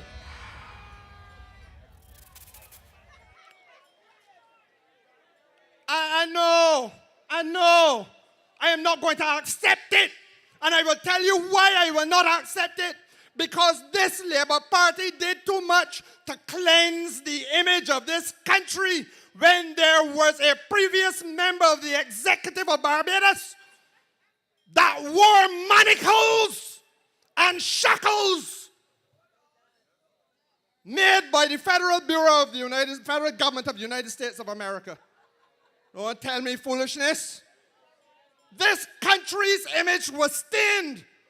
And this administration that he's now washing all across him out, it was this administration that had to put in place those pieces of legislation that not only the last government, but all successive governments in Barbados prior to me and Mark Leon had failed to do. So that tonight, there's anti-corruption legislation in Barbados. But you know, Franda Stewart told you when he was Prime Minister, told you that there's legislation. And there was. In 1929, Barbados got, under a colonial administration, got corruption legislation under King George V. And in 1929, that legislation, that lasted all through up until when me and Motley come into government, had a penalty for corruption of $2,000. You understand it? That's what if you were charged $2,000. Tonight, you gotta look for half of $1 million plus years in prison. And we ain't satisfied with that. We turned around and put in place protection for those people who you call the whistleblowers. It's a nice way of saying those people who see it happen and going to inform that wrong things are happening in the government office, though, who understand that a man went in there and offered a bribe And we know that he who goes to offer the bribe is just as guilty as the man who take the bribe. But under no administration before this one, was anybody prepared to put you in a position as a conscientious Barbadian, worrying about how the public taxpayers' money could be squandered, that you could go and offer a complaint and be shielded so that you can have your anonymity, but exercise, and hear me, the power of a democracy. And that is what makes Ralph Thorne and the DLP's contribution for this last 3 weeks so absolutely asinine. Because they want you to believe that this dictator woman presiding over you, crushing you under the weight of oppression, carrying away your rights, when in fact she has increased your rights. Because never before, Diane, were you in a position to go and tell the police nothing and be shielded by the law from anybody coming after you to victimize you or humbug you because you as a Barbadian felt that you should intervene when you saw wrongdoing. Your rights in democracy are not only limited to going and putting an X, as you will for Chad Blackman tomorrow, but it goes further. You have to be empowered to protect your country. There's an age-old question that has been asked around the world since the first century. We're in the 21st century now. Since the first century after Christ. Who will guard the guards? And the answer from then until now has been, it can be nobody but the guards themselves. And the ultimate guardians of this democracy are you, the people of Barbados, you, the people of St. James North, who we empowered by the legislation to ensure that if you feel that anyone of we in the red shirts in government do wrongdoing and you're in the government office, you can go and inform and ensure prosecution against us. What absolute ignorance if you're going to tell me that that is a dictatorship.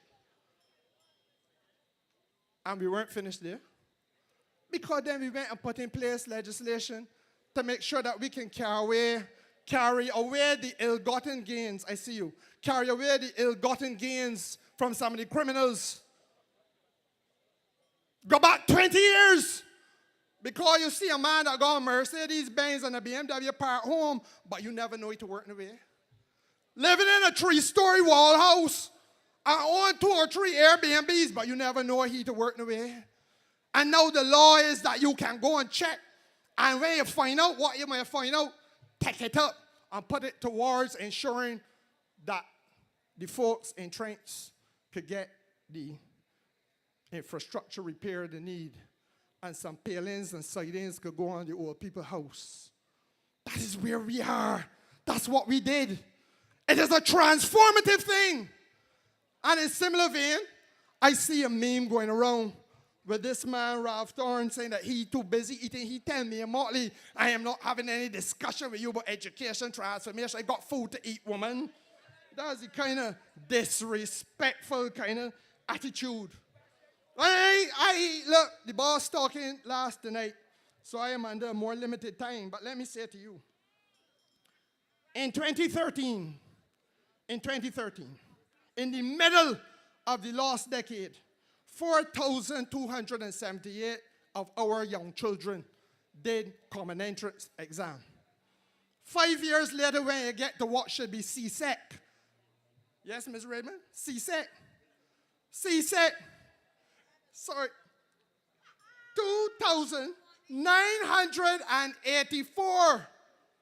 2,984 out of the 4,278 show up for CSEC.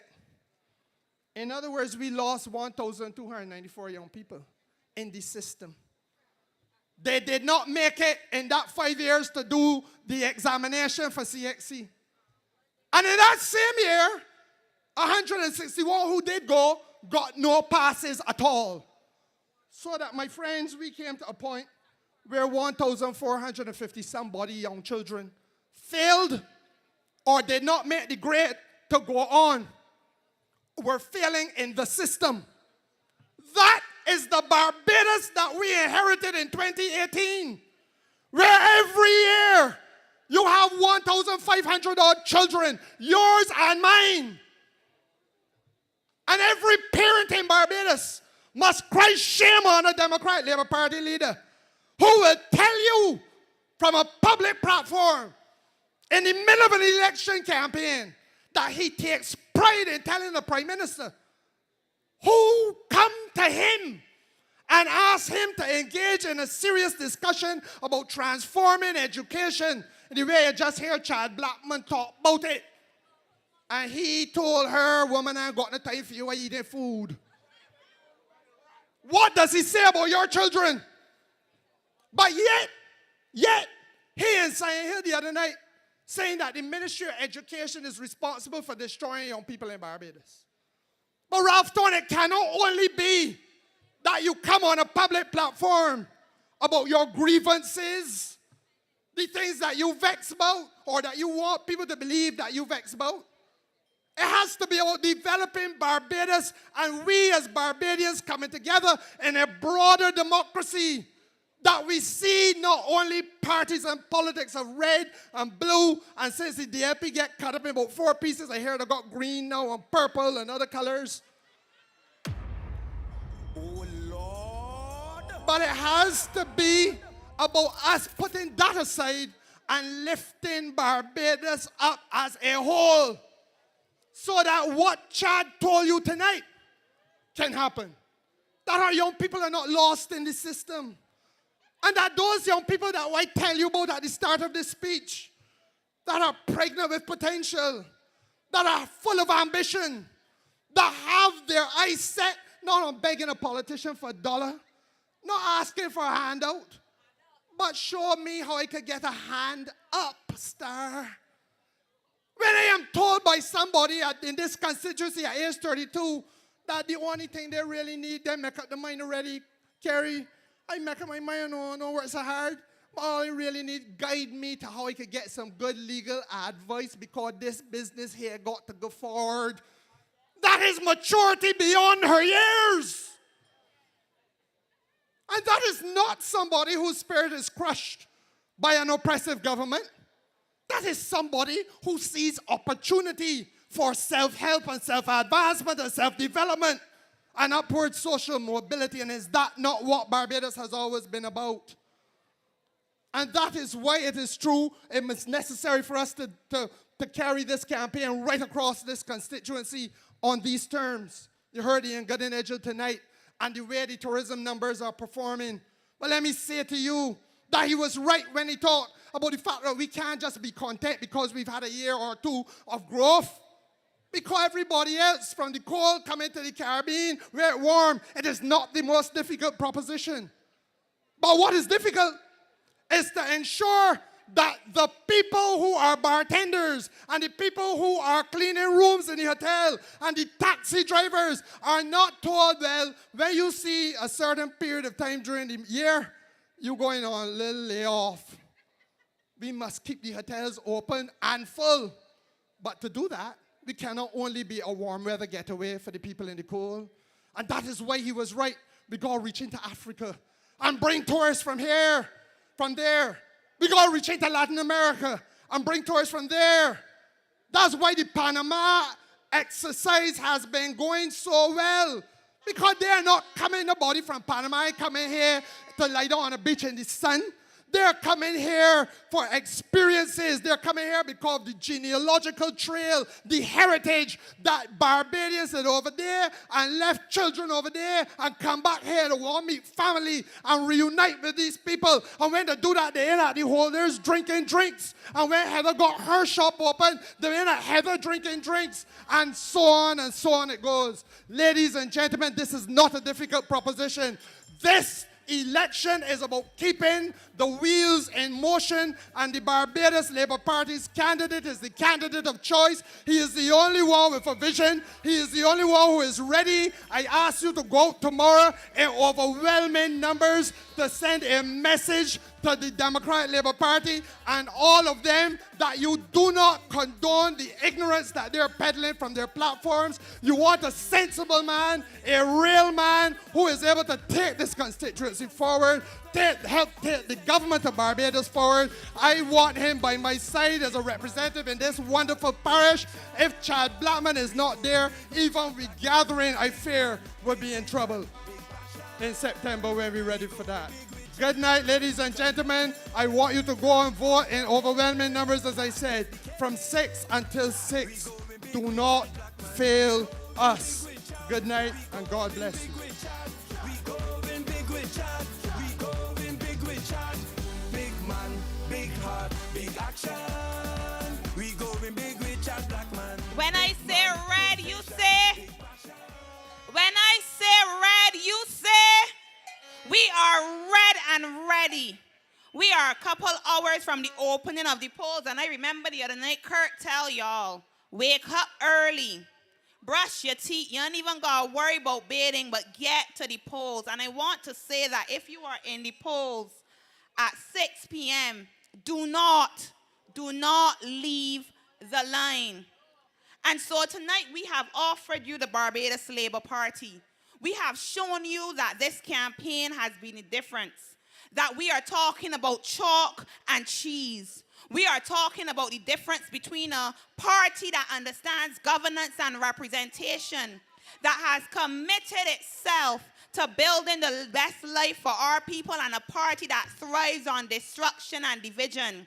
We have shown you what it means when you have a government who understands that resources are important, and that we have to offer the best life to all our people. We have said to you that when you look at the candidate that we offer, that he understands service, that he has a vision, that he has a plan, and this is a big plan. And so our next speaker that I offer to you tonight is one that you know very well. But before we get there, what I want to say is that when we think about Chad Blackman, it is clear that Chad is the man for the job. That Chad has shown up prepared. That Chad understands what he has to do. That Chad is aware. When I see Chad call your names and walk into your homes and talk with you and walk with you, I know that he comes from a background. That he comes from a place where he understands people and what representation is about, because politics is about people. We talk a lot about party colors, but politics at its core is about people. It is about building the best life for people. It is about making sure that people can thrive. It is about ensuring that our children can go to school and access the best life possible. It is about making sure that no matter where you come from, whether in Trents, Sion Hill, Corbins, whether from Millionaires Road, that this country, Barbados, belongs to all of us. And it doesn't matter your gender. It doesn't matter who your parents are, but it simply matters that we continue to offer you the best life that we can. And so the next speaker has signed up for the job, and she has shown herself worthy. When she speaks on the international stage, they listen. When we talk about vision, she is well guided. She continues to guide us with a steady hand, even when the naysayers say otherwise. She continues to lead us with understanding the global climate. She continues to be the leader that we have voted for and that we love, and it is none other than Mia Amor Motley.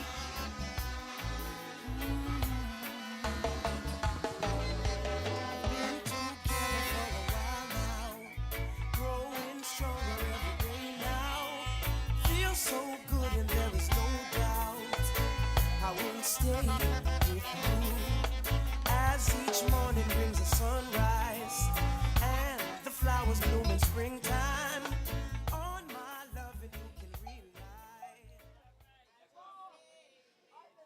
rely. Let me hear you again. Let me hear you again. You're staying with who tomorrow? Who you staying with tomorrow? Who you staying with tomorrow?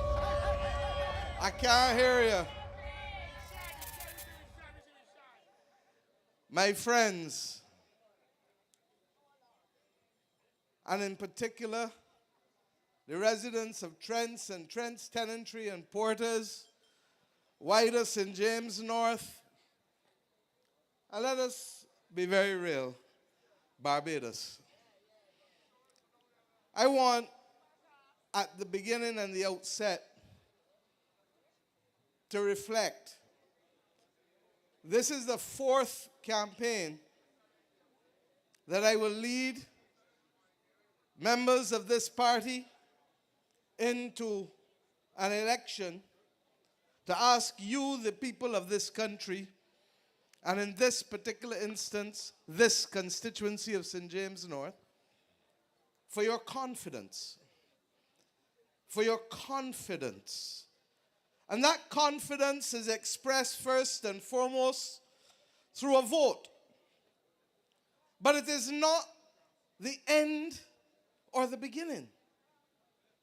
The beginning is the relationship that we have developed with you through rubbing shoulders, through Parish Speaks, through Ideas Forum, through canvassing, through engaging.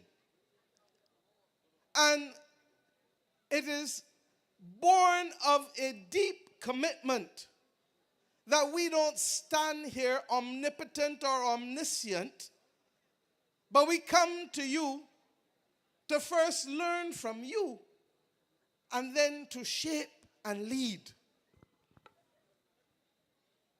I know where we have been. I know where we are. And I know where we must go. And I therefore come to this point on the night of Tuesday, May 20th. By the way, it is World Bee Day. What a time to be a bee on this day, May 20th. Let me hear you.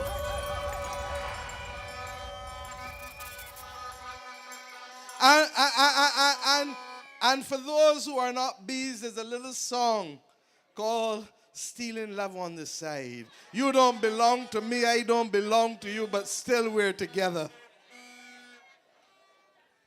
But I know where we have been, and I know where we are, and sometimes, regrettably, I know what lies in front of us. And it is a heavy, heavy, heavy burden that the world today places on all of us, not just leaders, but all who live on today's planet know that there are things we cannot take for granted. And we have come to St. James North in part because a good man, Edmund Hinkson, has chosen to put down the baton and to pass it on to someone else.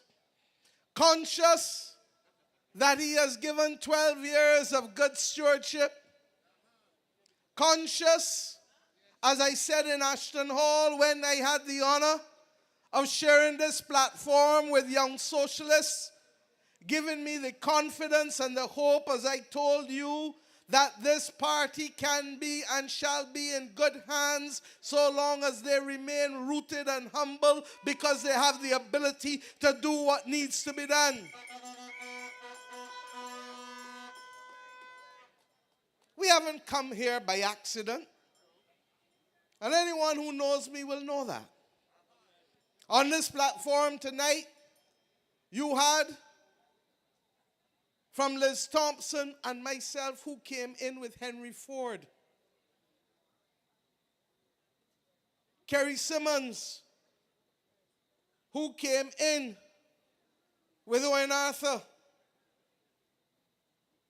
Santia and Sandra, who came in my first wave, and Colin. Roshana, who is yet to come. Chris, who came in with me. But in the first wave, I had certain people. In the second wave, I brought others. In between the first and second, we got the General Secretary of the Workers' Union.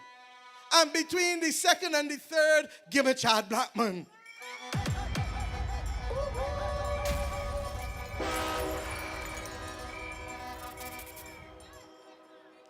And why have we done it this way?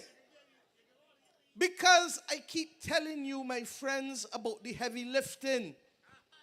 I keep telling you, and let me break it down in local terms now. You see these beaches here on the West Coast? Ian Gooding-Edghill came on this platform, another one who I brought, and he indicated, good man, about the central importance of this particular strip to paying our bills. Noah Lynch used to tell us all the time that if you didn't get this platinum course performing, you could not get the money to pay the bills in this country, from the salaries to giving the police the money, to giving money to the hospital, to giving money to going to schools. And sometimes we reduce things to so basic stuff. Ralph Thorne has become the prince of pettiness in this country,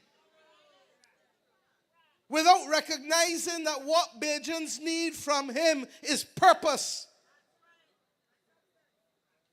And I have come tonight to remind you that we have not forgotten what the purpose has been for us. What has been our purpose from May 2018? Saturday will be 7 years. This date was not by accident either, because the country needs to be reminded that we still have a journey to go. And that while we have gone from mission critical to mission survival and now to mission transformation, it is how we break it down. I speak to you about the West Coast. If those beaches, and we saw it in Beryl, the southern part of every one of these bays on the West Coast was decimated. In Lower Carlton, we lost about 6 foot of beach. You still now, when you pass, can see that all of it has not yet come back, even though it's gotten a little better. All through Gibbs, there was a part that you would never have seen the rock underneath before. And I know, because I bathe between Lower Carlton and Gibbs, and you know that I like the beach. And for all the years, we never saw the sand so denuded to see those rocks come up.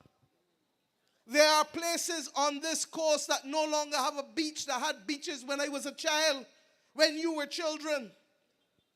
And what does it mean? If within weeks of Beryl, Sandy Lane of all hotels had $2 million in cancellations, what do you imagine happened in the other hotels on this coast?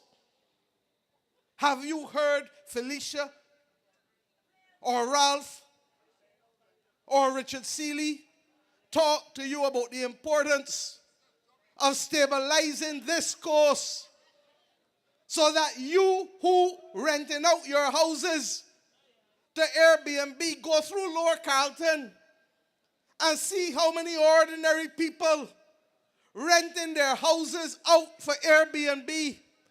See how many ordinary people looking to build apartments to be able to make $1 for their family.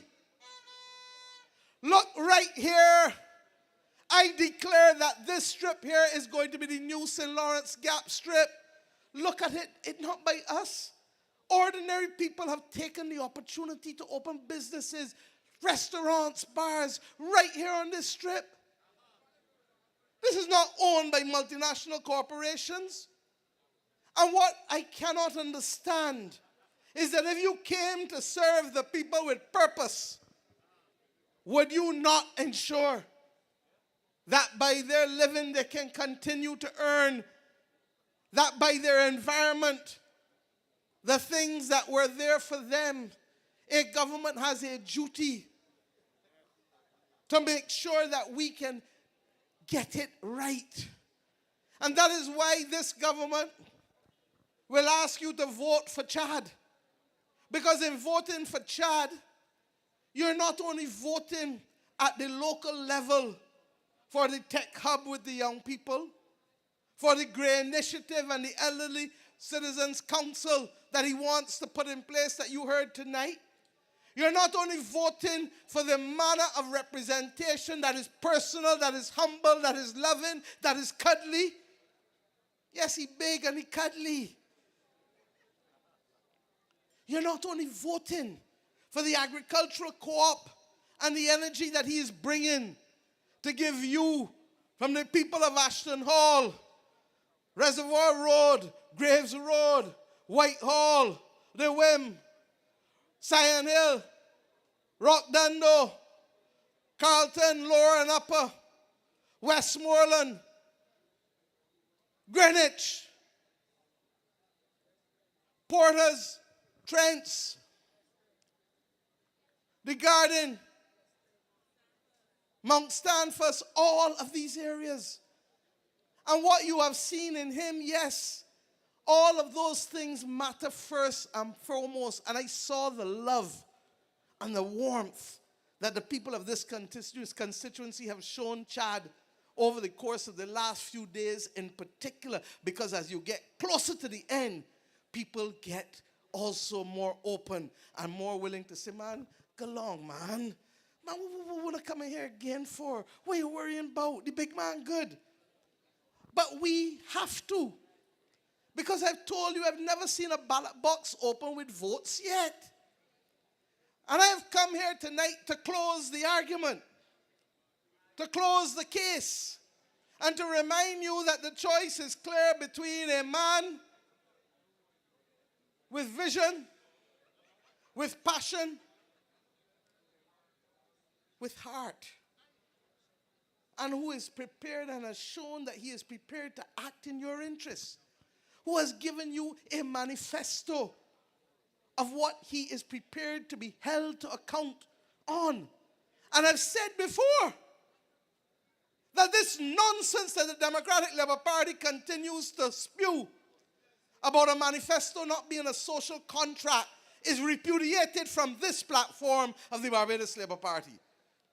When we say to you that we will do something, we will work night and day as long as it is humanly possible to be able to do it. But it isn't only the local things I'm asking you to give me Chad for. I want the Barbados Ocean and Coastal Authority so that we can protect the beaches, not 1-1, or depending on which villa owner can afford it. I want to fix the beaches from Half Moon, Sherman's really, Sherman's in St. Lucie, down to the port.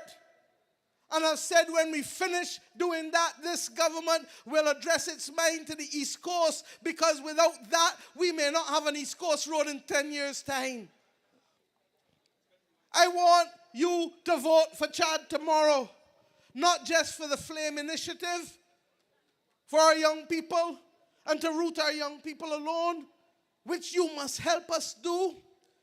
But I want you to vote for Chad so that he can bring his experience as an advisor to the International Labour Organization into the Cabinet of Barbados. And not only have we done it with respect to the minimum wage increases that come in, but I want also that he can help us smooth out the kinks on paternity leave, on the extensions of maternity leave that we have given you. And you can't do those things if your economy is weak. I want you to vote for Chad tomorrow to allow us to continue the transformation of education in this country.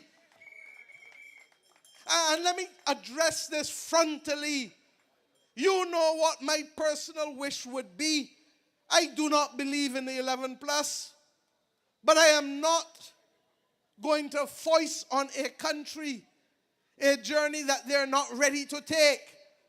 And one of the first things that Chad will have to address will be exactly what this government will settle for, that which we wanted to discuss with Ralph Thorne, but he was too busy eating food to discuss the children of this country's education.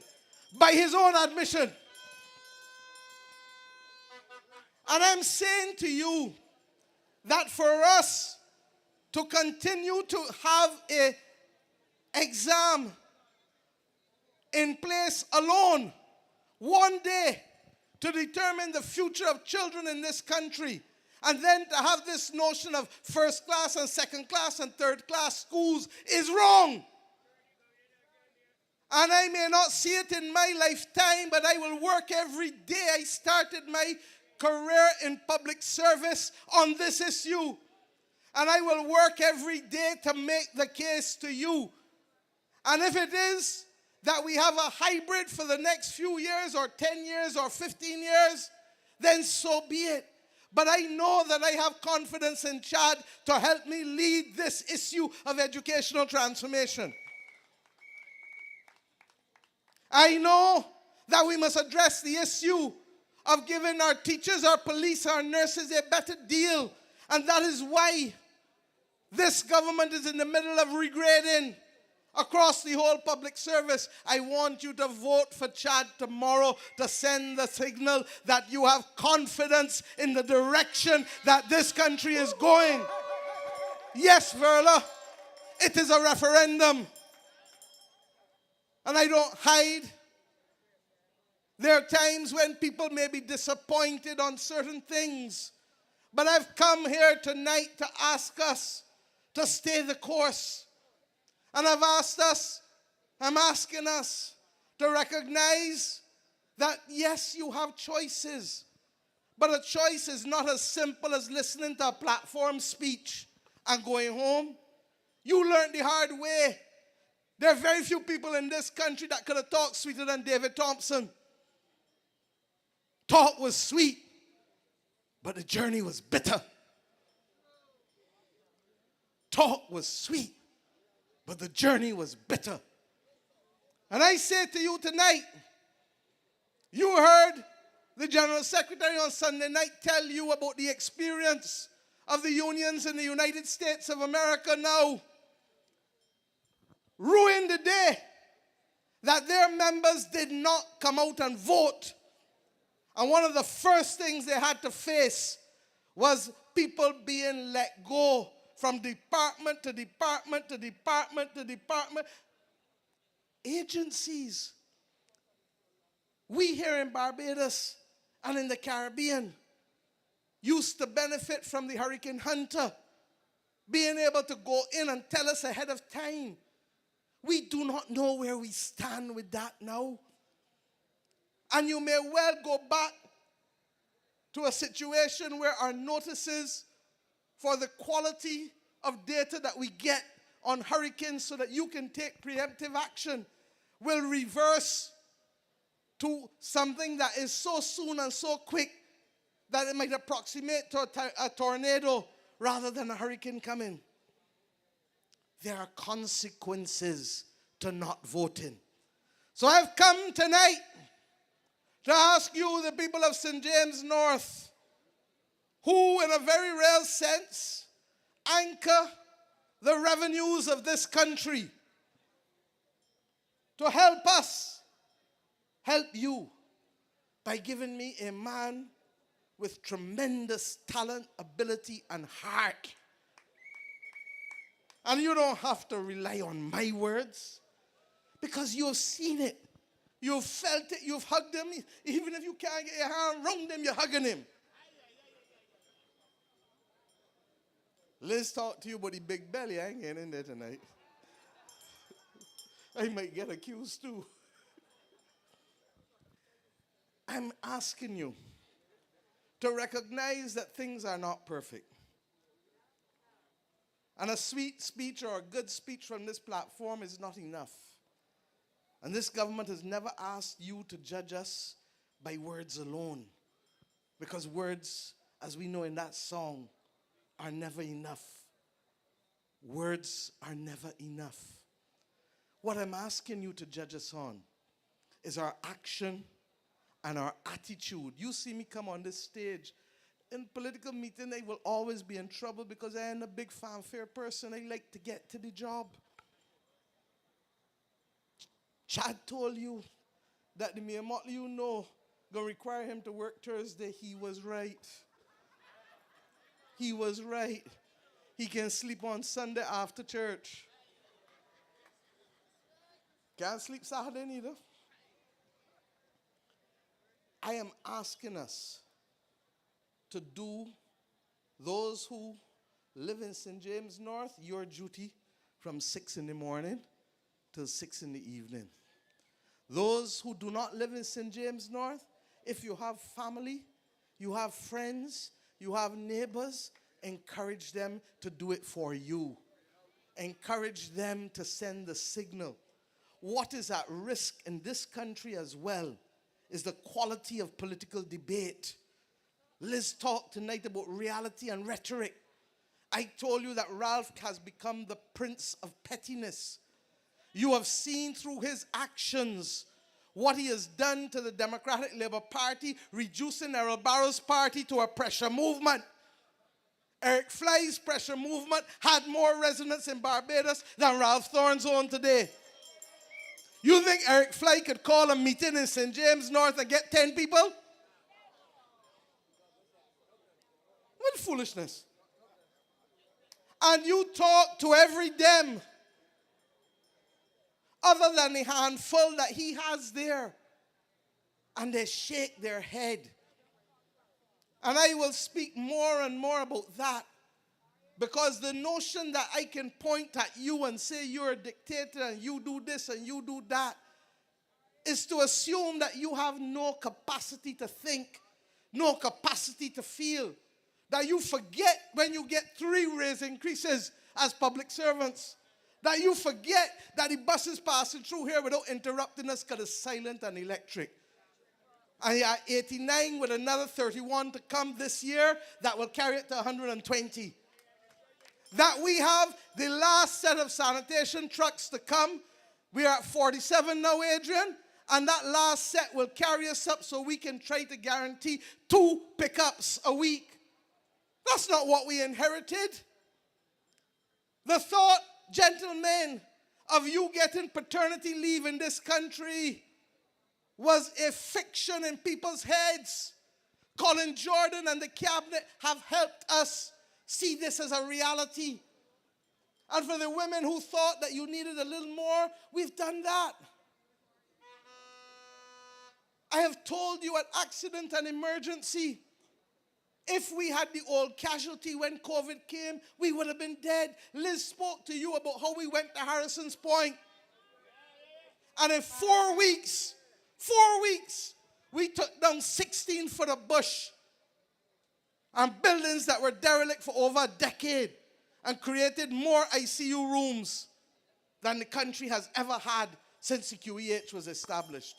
I am not asking you to judge us by the quality of speeches on this platform. And as it relates to the issue of crime, crime is a national issue. And I say from this platform and shall forever say that an opposition that cannot locate itself in a national discussion cannot want to become your government because they want to see the destruction of the nation before they do anything else. It's wrong. It's wrong. And I will always be humble enough to be able to say, let us talk. I did it when we had to save the dollar. And we survived and did that well. We've now coming out of the IMF program after 7 years. When COVID came, I said, let everybody come and let all ideas contend. And on this vexatious issue, we're a handful of people with access to weapons that are intended to maim, disfigure, and kill. And you hear me talk about it because both at the local and at the regional level, we have issues to contend with. Last night on the news, there was discussion about the United States of America allowing people some contraption that will allow guns to go off like machine guns. These things are wrong. And when you look at what happened to Africa, do you think Europe could have conquered Africa without guns? No way. So Barbados, we have discussions that go beyond Wednesday, May 21st, 2025. But the difference is that if I have Chad Blackman helping to lift weight in there, I know that I have strengthened the parliamentary team of the Barbados Labour Party in the House of Assembly. And I ask you to let me have that benefit. I have a duty as well to help shape and to build a team. And that is what Ralph is missing in the Democratic Labour Party. That I have a duty to leave a team that is equal to the task. They will not behave exactly like Grantley Adams or Tom Adams or even Owen or me, because we were equal to our times.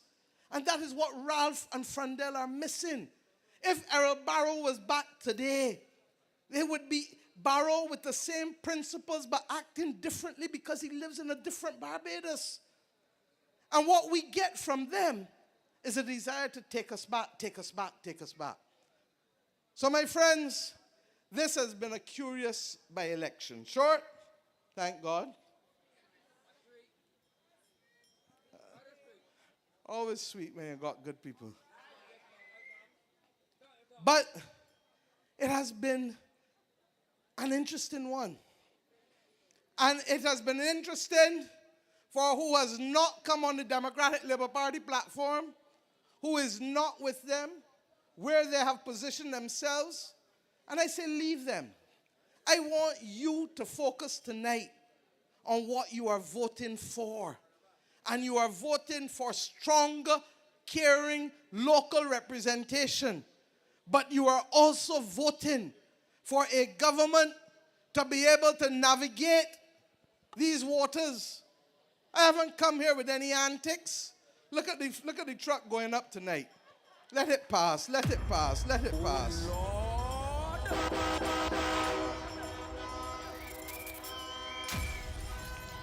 And it will pass as easily as Felicia Dujon will pass St. James North through like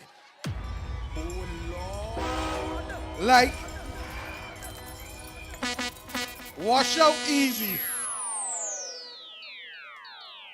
And the reason I say so is because tonight many of you have been sending me a picture with her in a hazmat suit. But I have never seen a representative, a person wanting to be anybody's representative, wanting to come and hide from you, wanting to come and stay away from you, wanting to be frightened of the people that she wants to represent.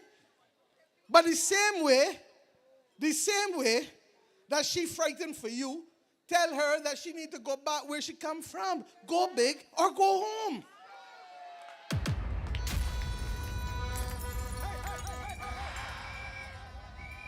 What was the antic about? No. So that I am not going to remind you at length, because Kerry told you that she went from the city to St. Joseph, to St. George North, to St. Michael Central, and one or two more that I can't even remember.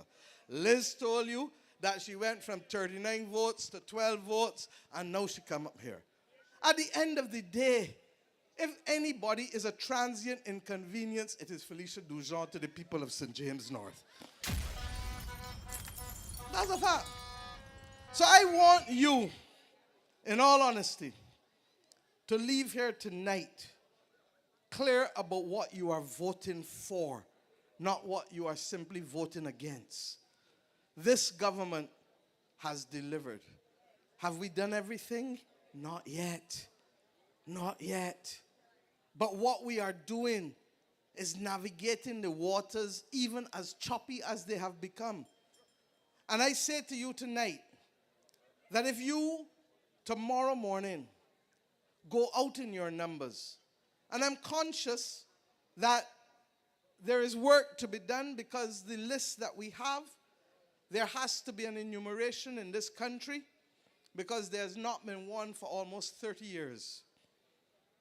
But I'm confident that my team has literally gone into every road and seen as many people as is humanly possible to see. We have made our case to you for Chad. We know where we are going. We know where we have come from. We know why we need to walk with you, because it is only in partnership with you that we can deal with the big issues, from crime right back down to some of the social issues that are bedeviling our society. Kirk Humphrey will continue to talk to you about how we've taken a 19th century welfare system and creating a one family unit to be able to deal with the multiple problems that families in this country have. Persons who belong to the disabled community will tell you that under Eddie Hinkson's leadership and this government's leadership, they have never had a better deal for them to become included in the citizenry and in the real day-to-day life of this country. And we will continue to work to do it. In all of these things, I ask you to remember where we are, like me. Remember what we have done, and remember where we must go. This country cannot play Russian roulette with the Democratic Labour Party. It is not yet, again, a serious party. And a pressure movement will take us to the point where we have low blood pressure, and when your pressure gone, what happens? You gone too. So my friends, the hour is late. We are time constrained tonight. I want to say to you, as I said earlier, if you are from St. James North, please come out and give Chad your vote. Without that, you have support. Support is not votes. Flour is not cake. 2, if you don't live in St. James North, Barbados is a small place. I know you got family or friends. Pick up the phone and encourage them. And above all else, when you do that and we get our vote out, if you do what we are supposed to do, then tomorrow night at Gordon Greenwich School, I have every confidence that it will be the first time a big man will get lifted up into the air. Lifted high, high, high. Because many hands make light work. So tonight, as we bring this campaign to an end, let me thank all who have canvassed. Let me thank my parliamentary team who have embraced Chad with love. And let me ask them to come on the platform, those who are here, so that we, come Chad, come all who are here from the parliamentary team.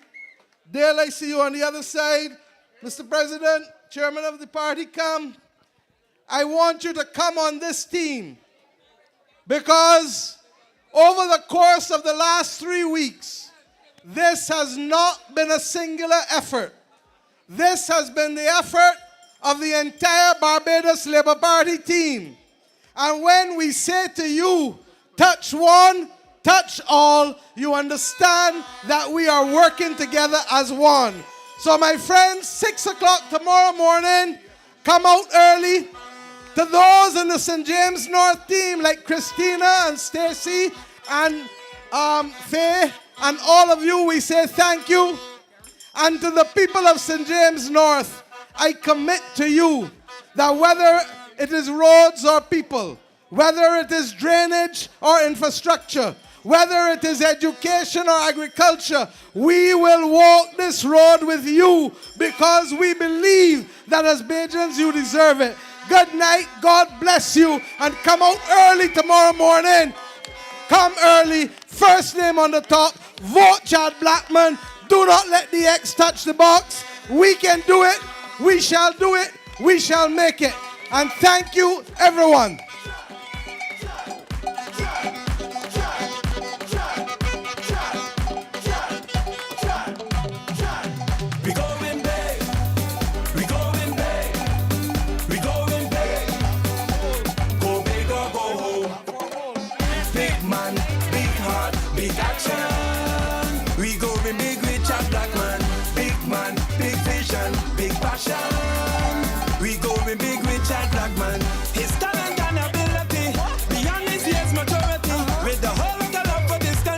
You don't know that black man is ready. I'm with a whole lot of knowledge. Bright and so innovative. For all the St. James of Massive. A great representative. Big man, big heart, big action. We going big rich and black man. Big man, big vision, big passion. We going big rich and black man. Committed, hardworking, dedicated. We going big rich and black man. We going big rich and. We going big rich and. We going big rich and. We going big rich and. Big man, big heart, big action. We going big rich and black man. Big man, big vision, big passion. We going big rich and black man. We going big. We going big. We going big. Go big or go home. Big man, big heart, big action. We going big rich and black man. Big man, big vision, big passion. We going big rich and black man. His talent and ability beyond his years maturity. With the whole lot of love for this country. You don't know that black man is ready. And with a whole lot of knowledge. Bright and so innovative. For all the St. James of Massive. A great representative. Big man, big heart, big action. We going big rich and black man. Big man, big vision, big passion.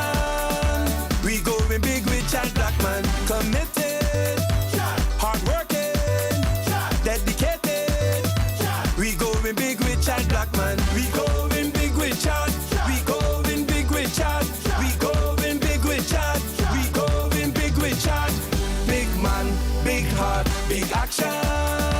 We going big rich and black man. Big man, big vision, big passion. We go big rich and black man.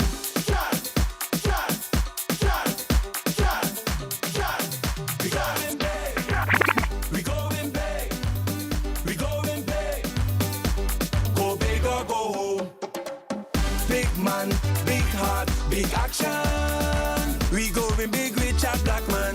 Big man, big vision, big passion.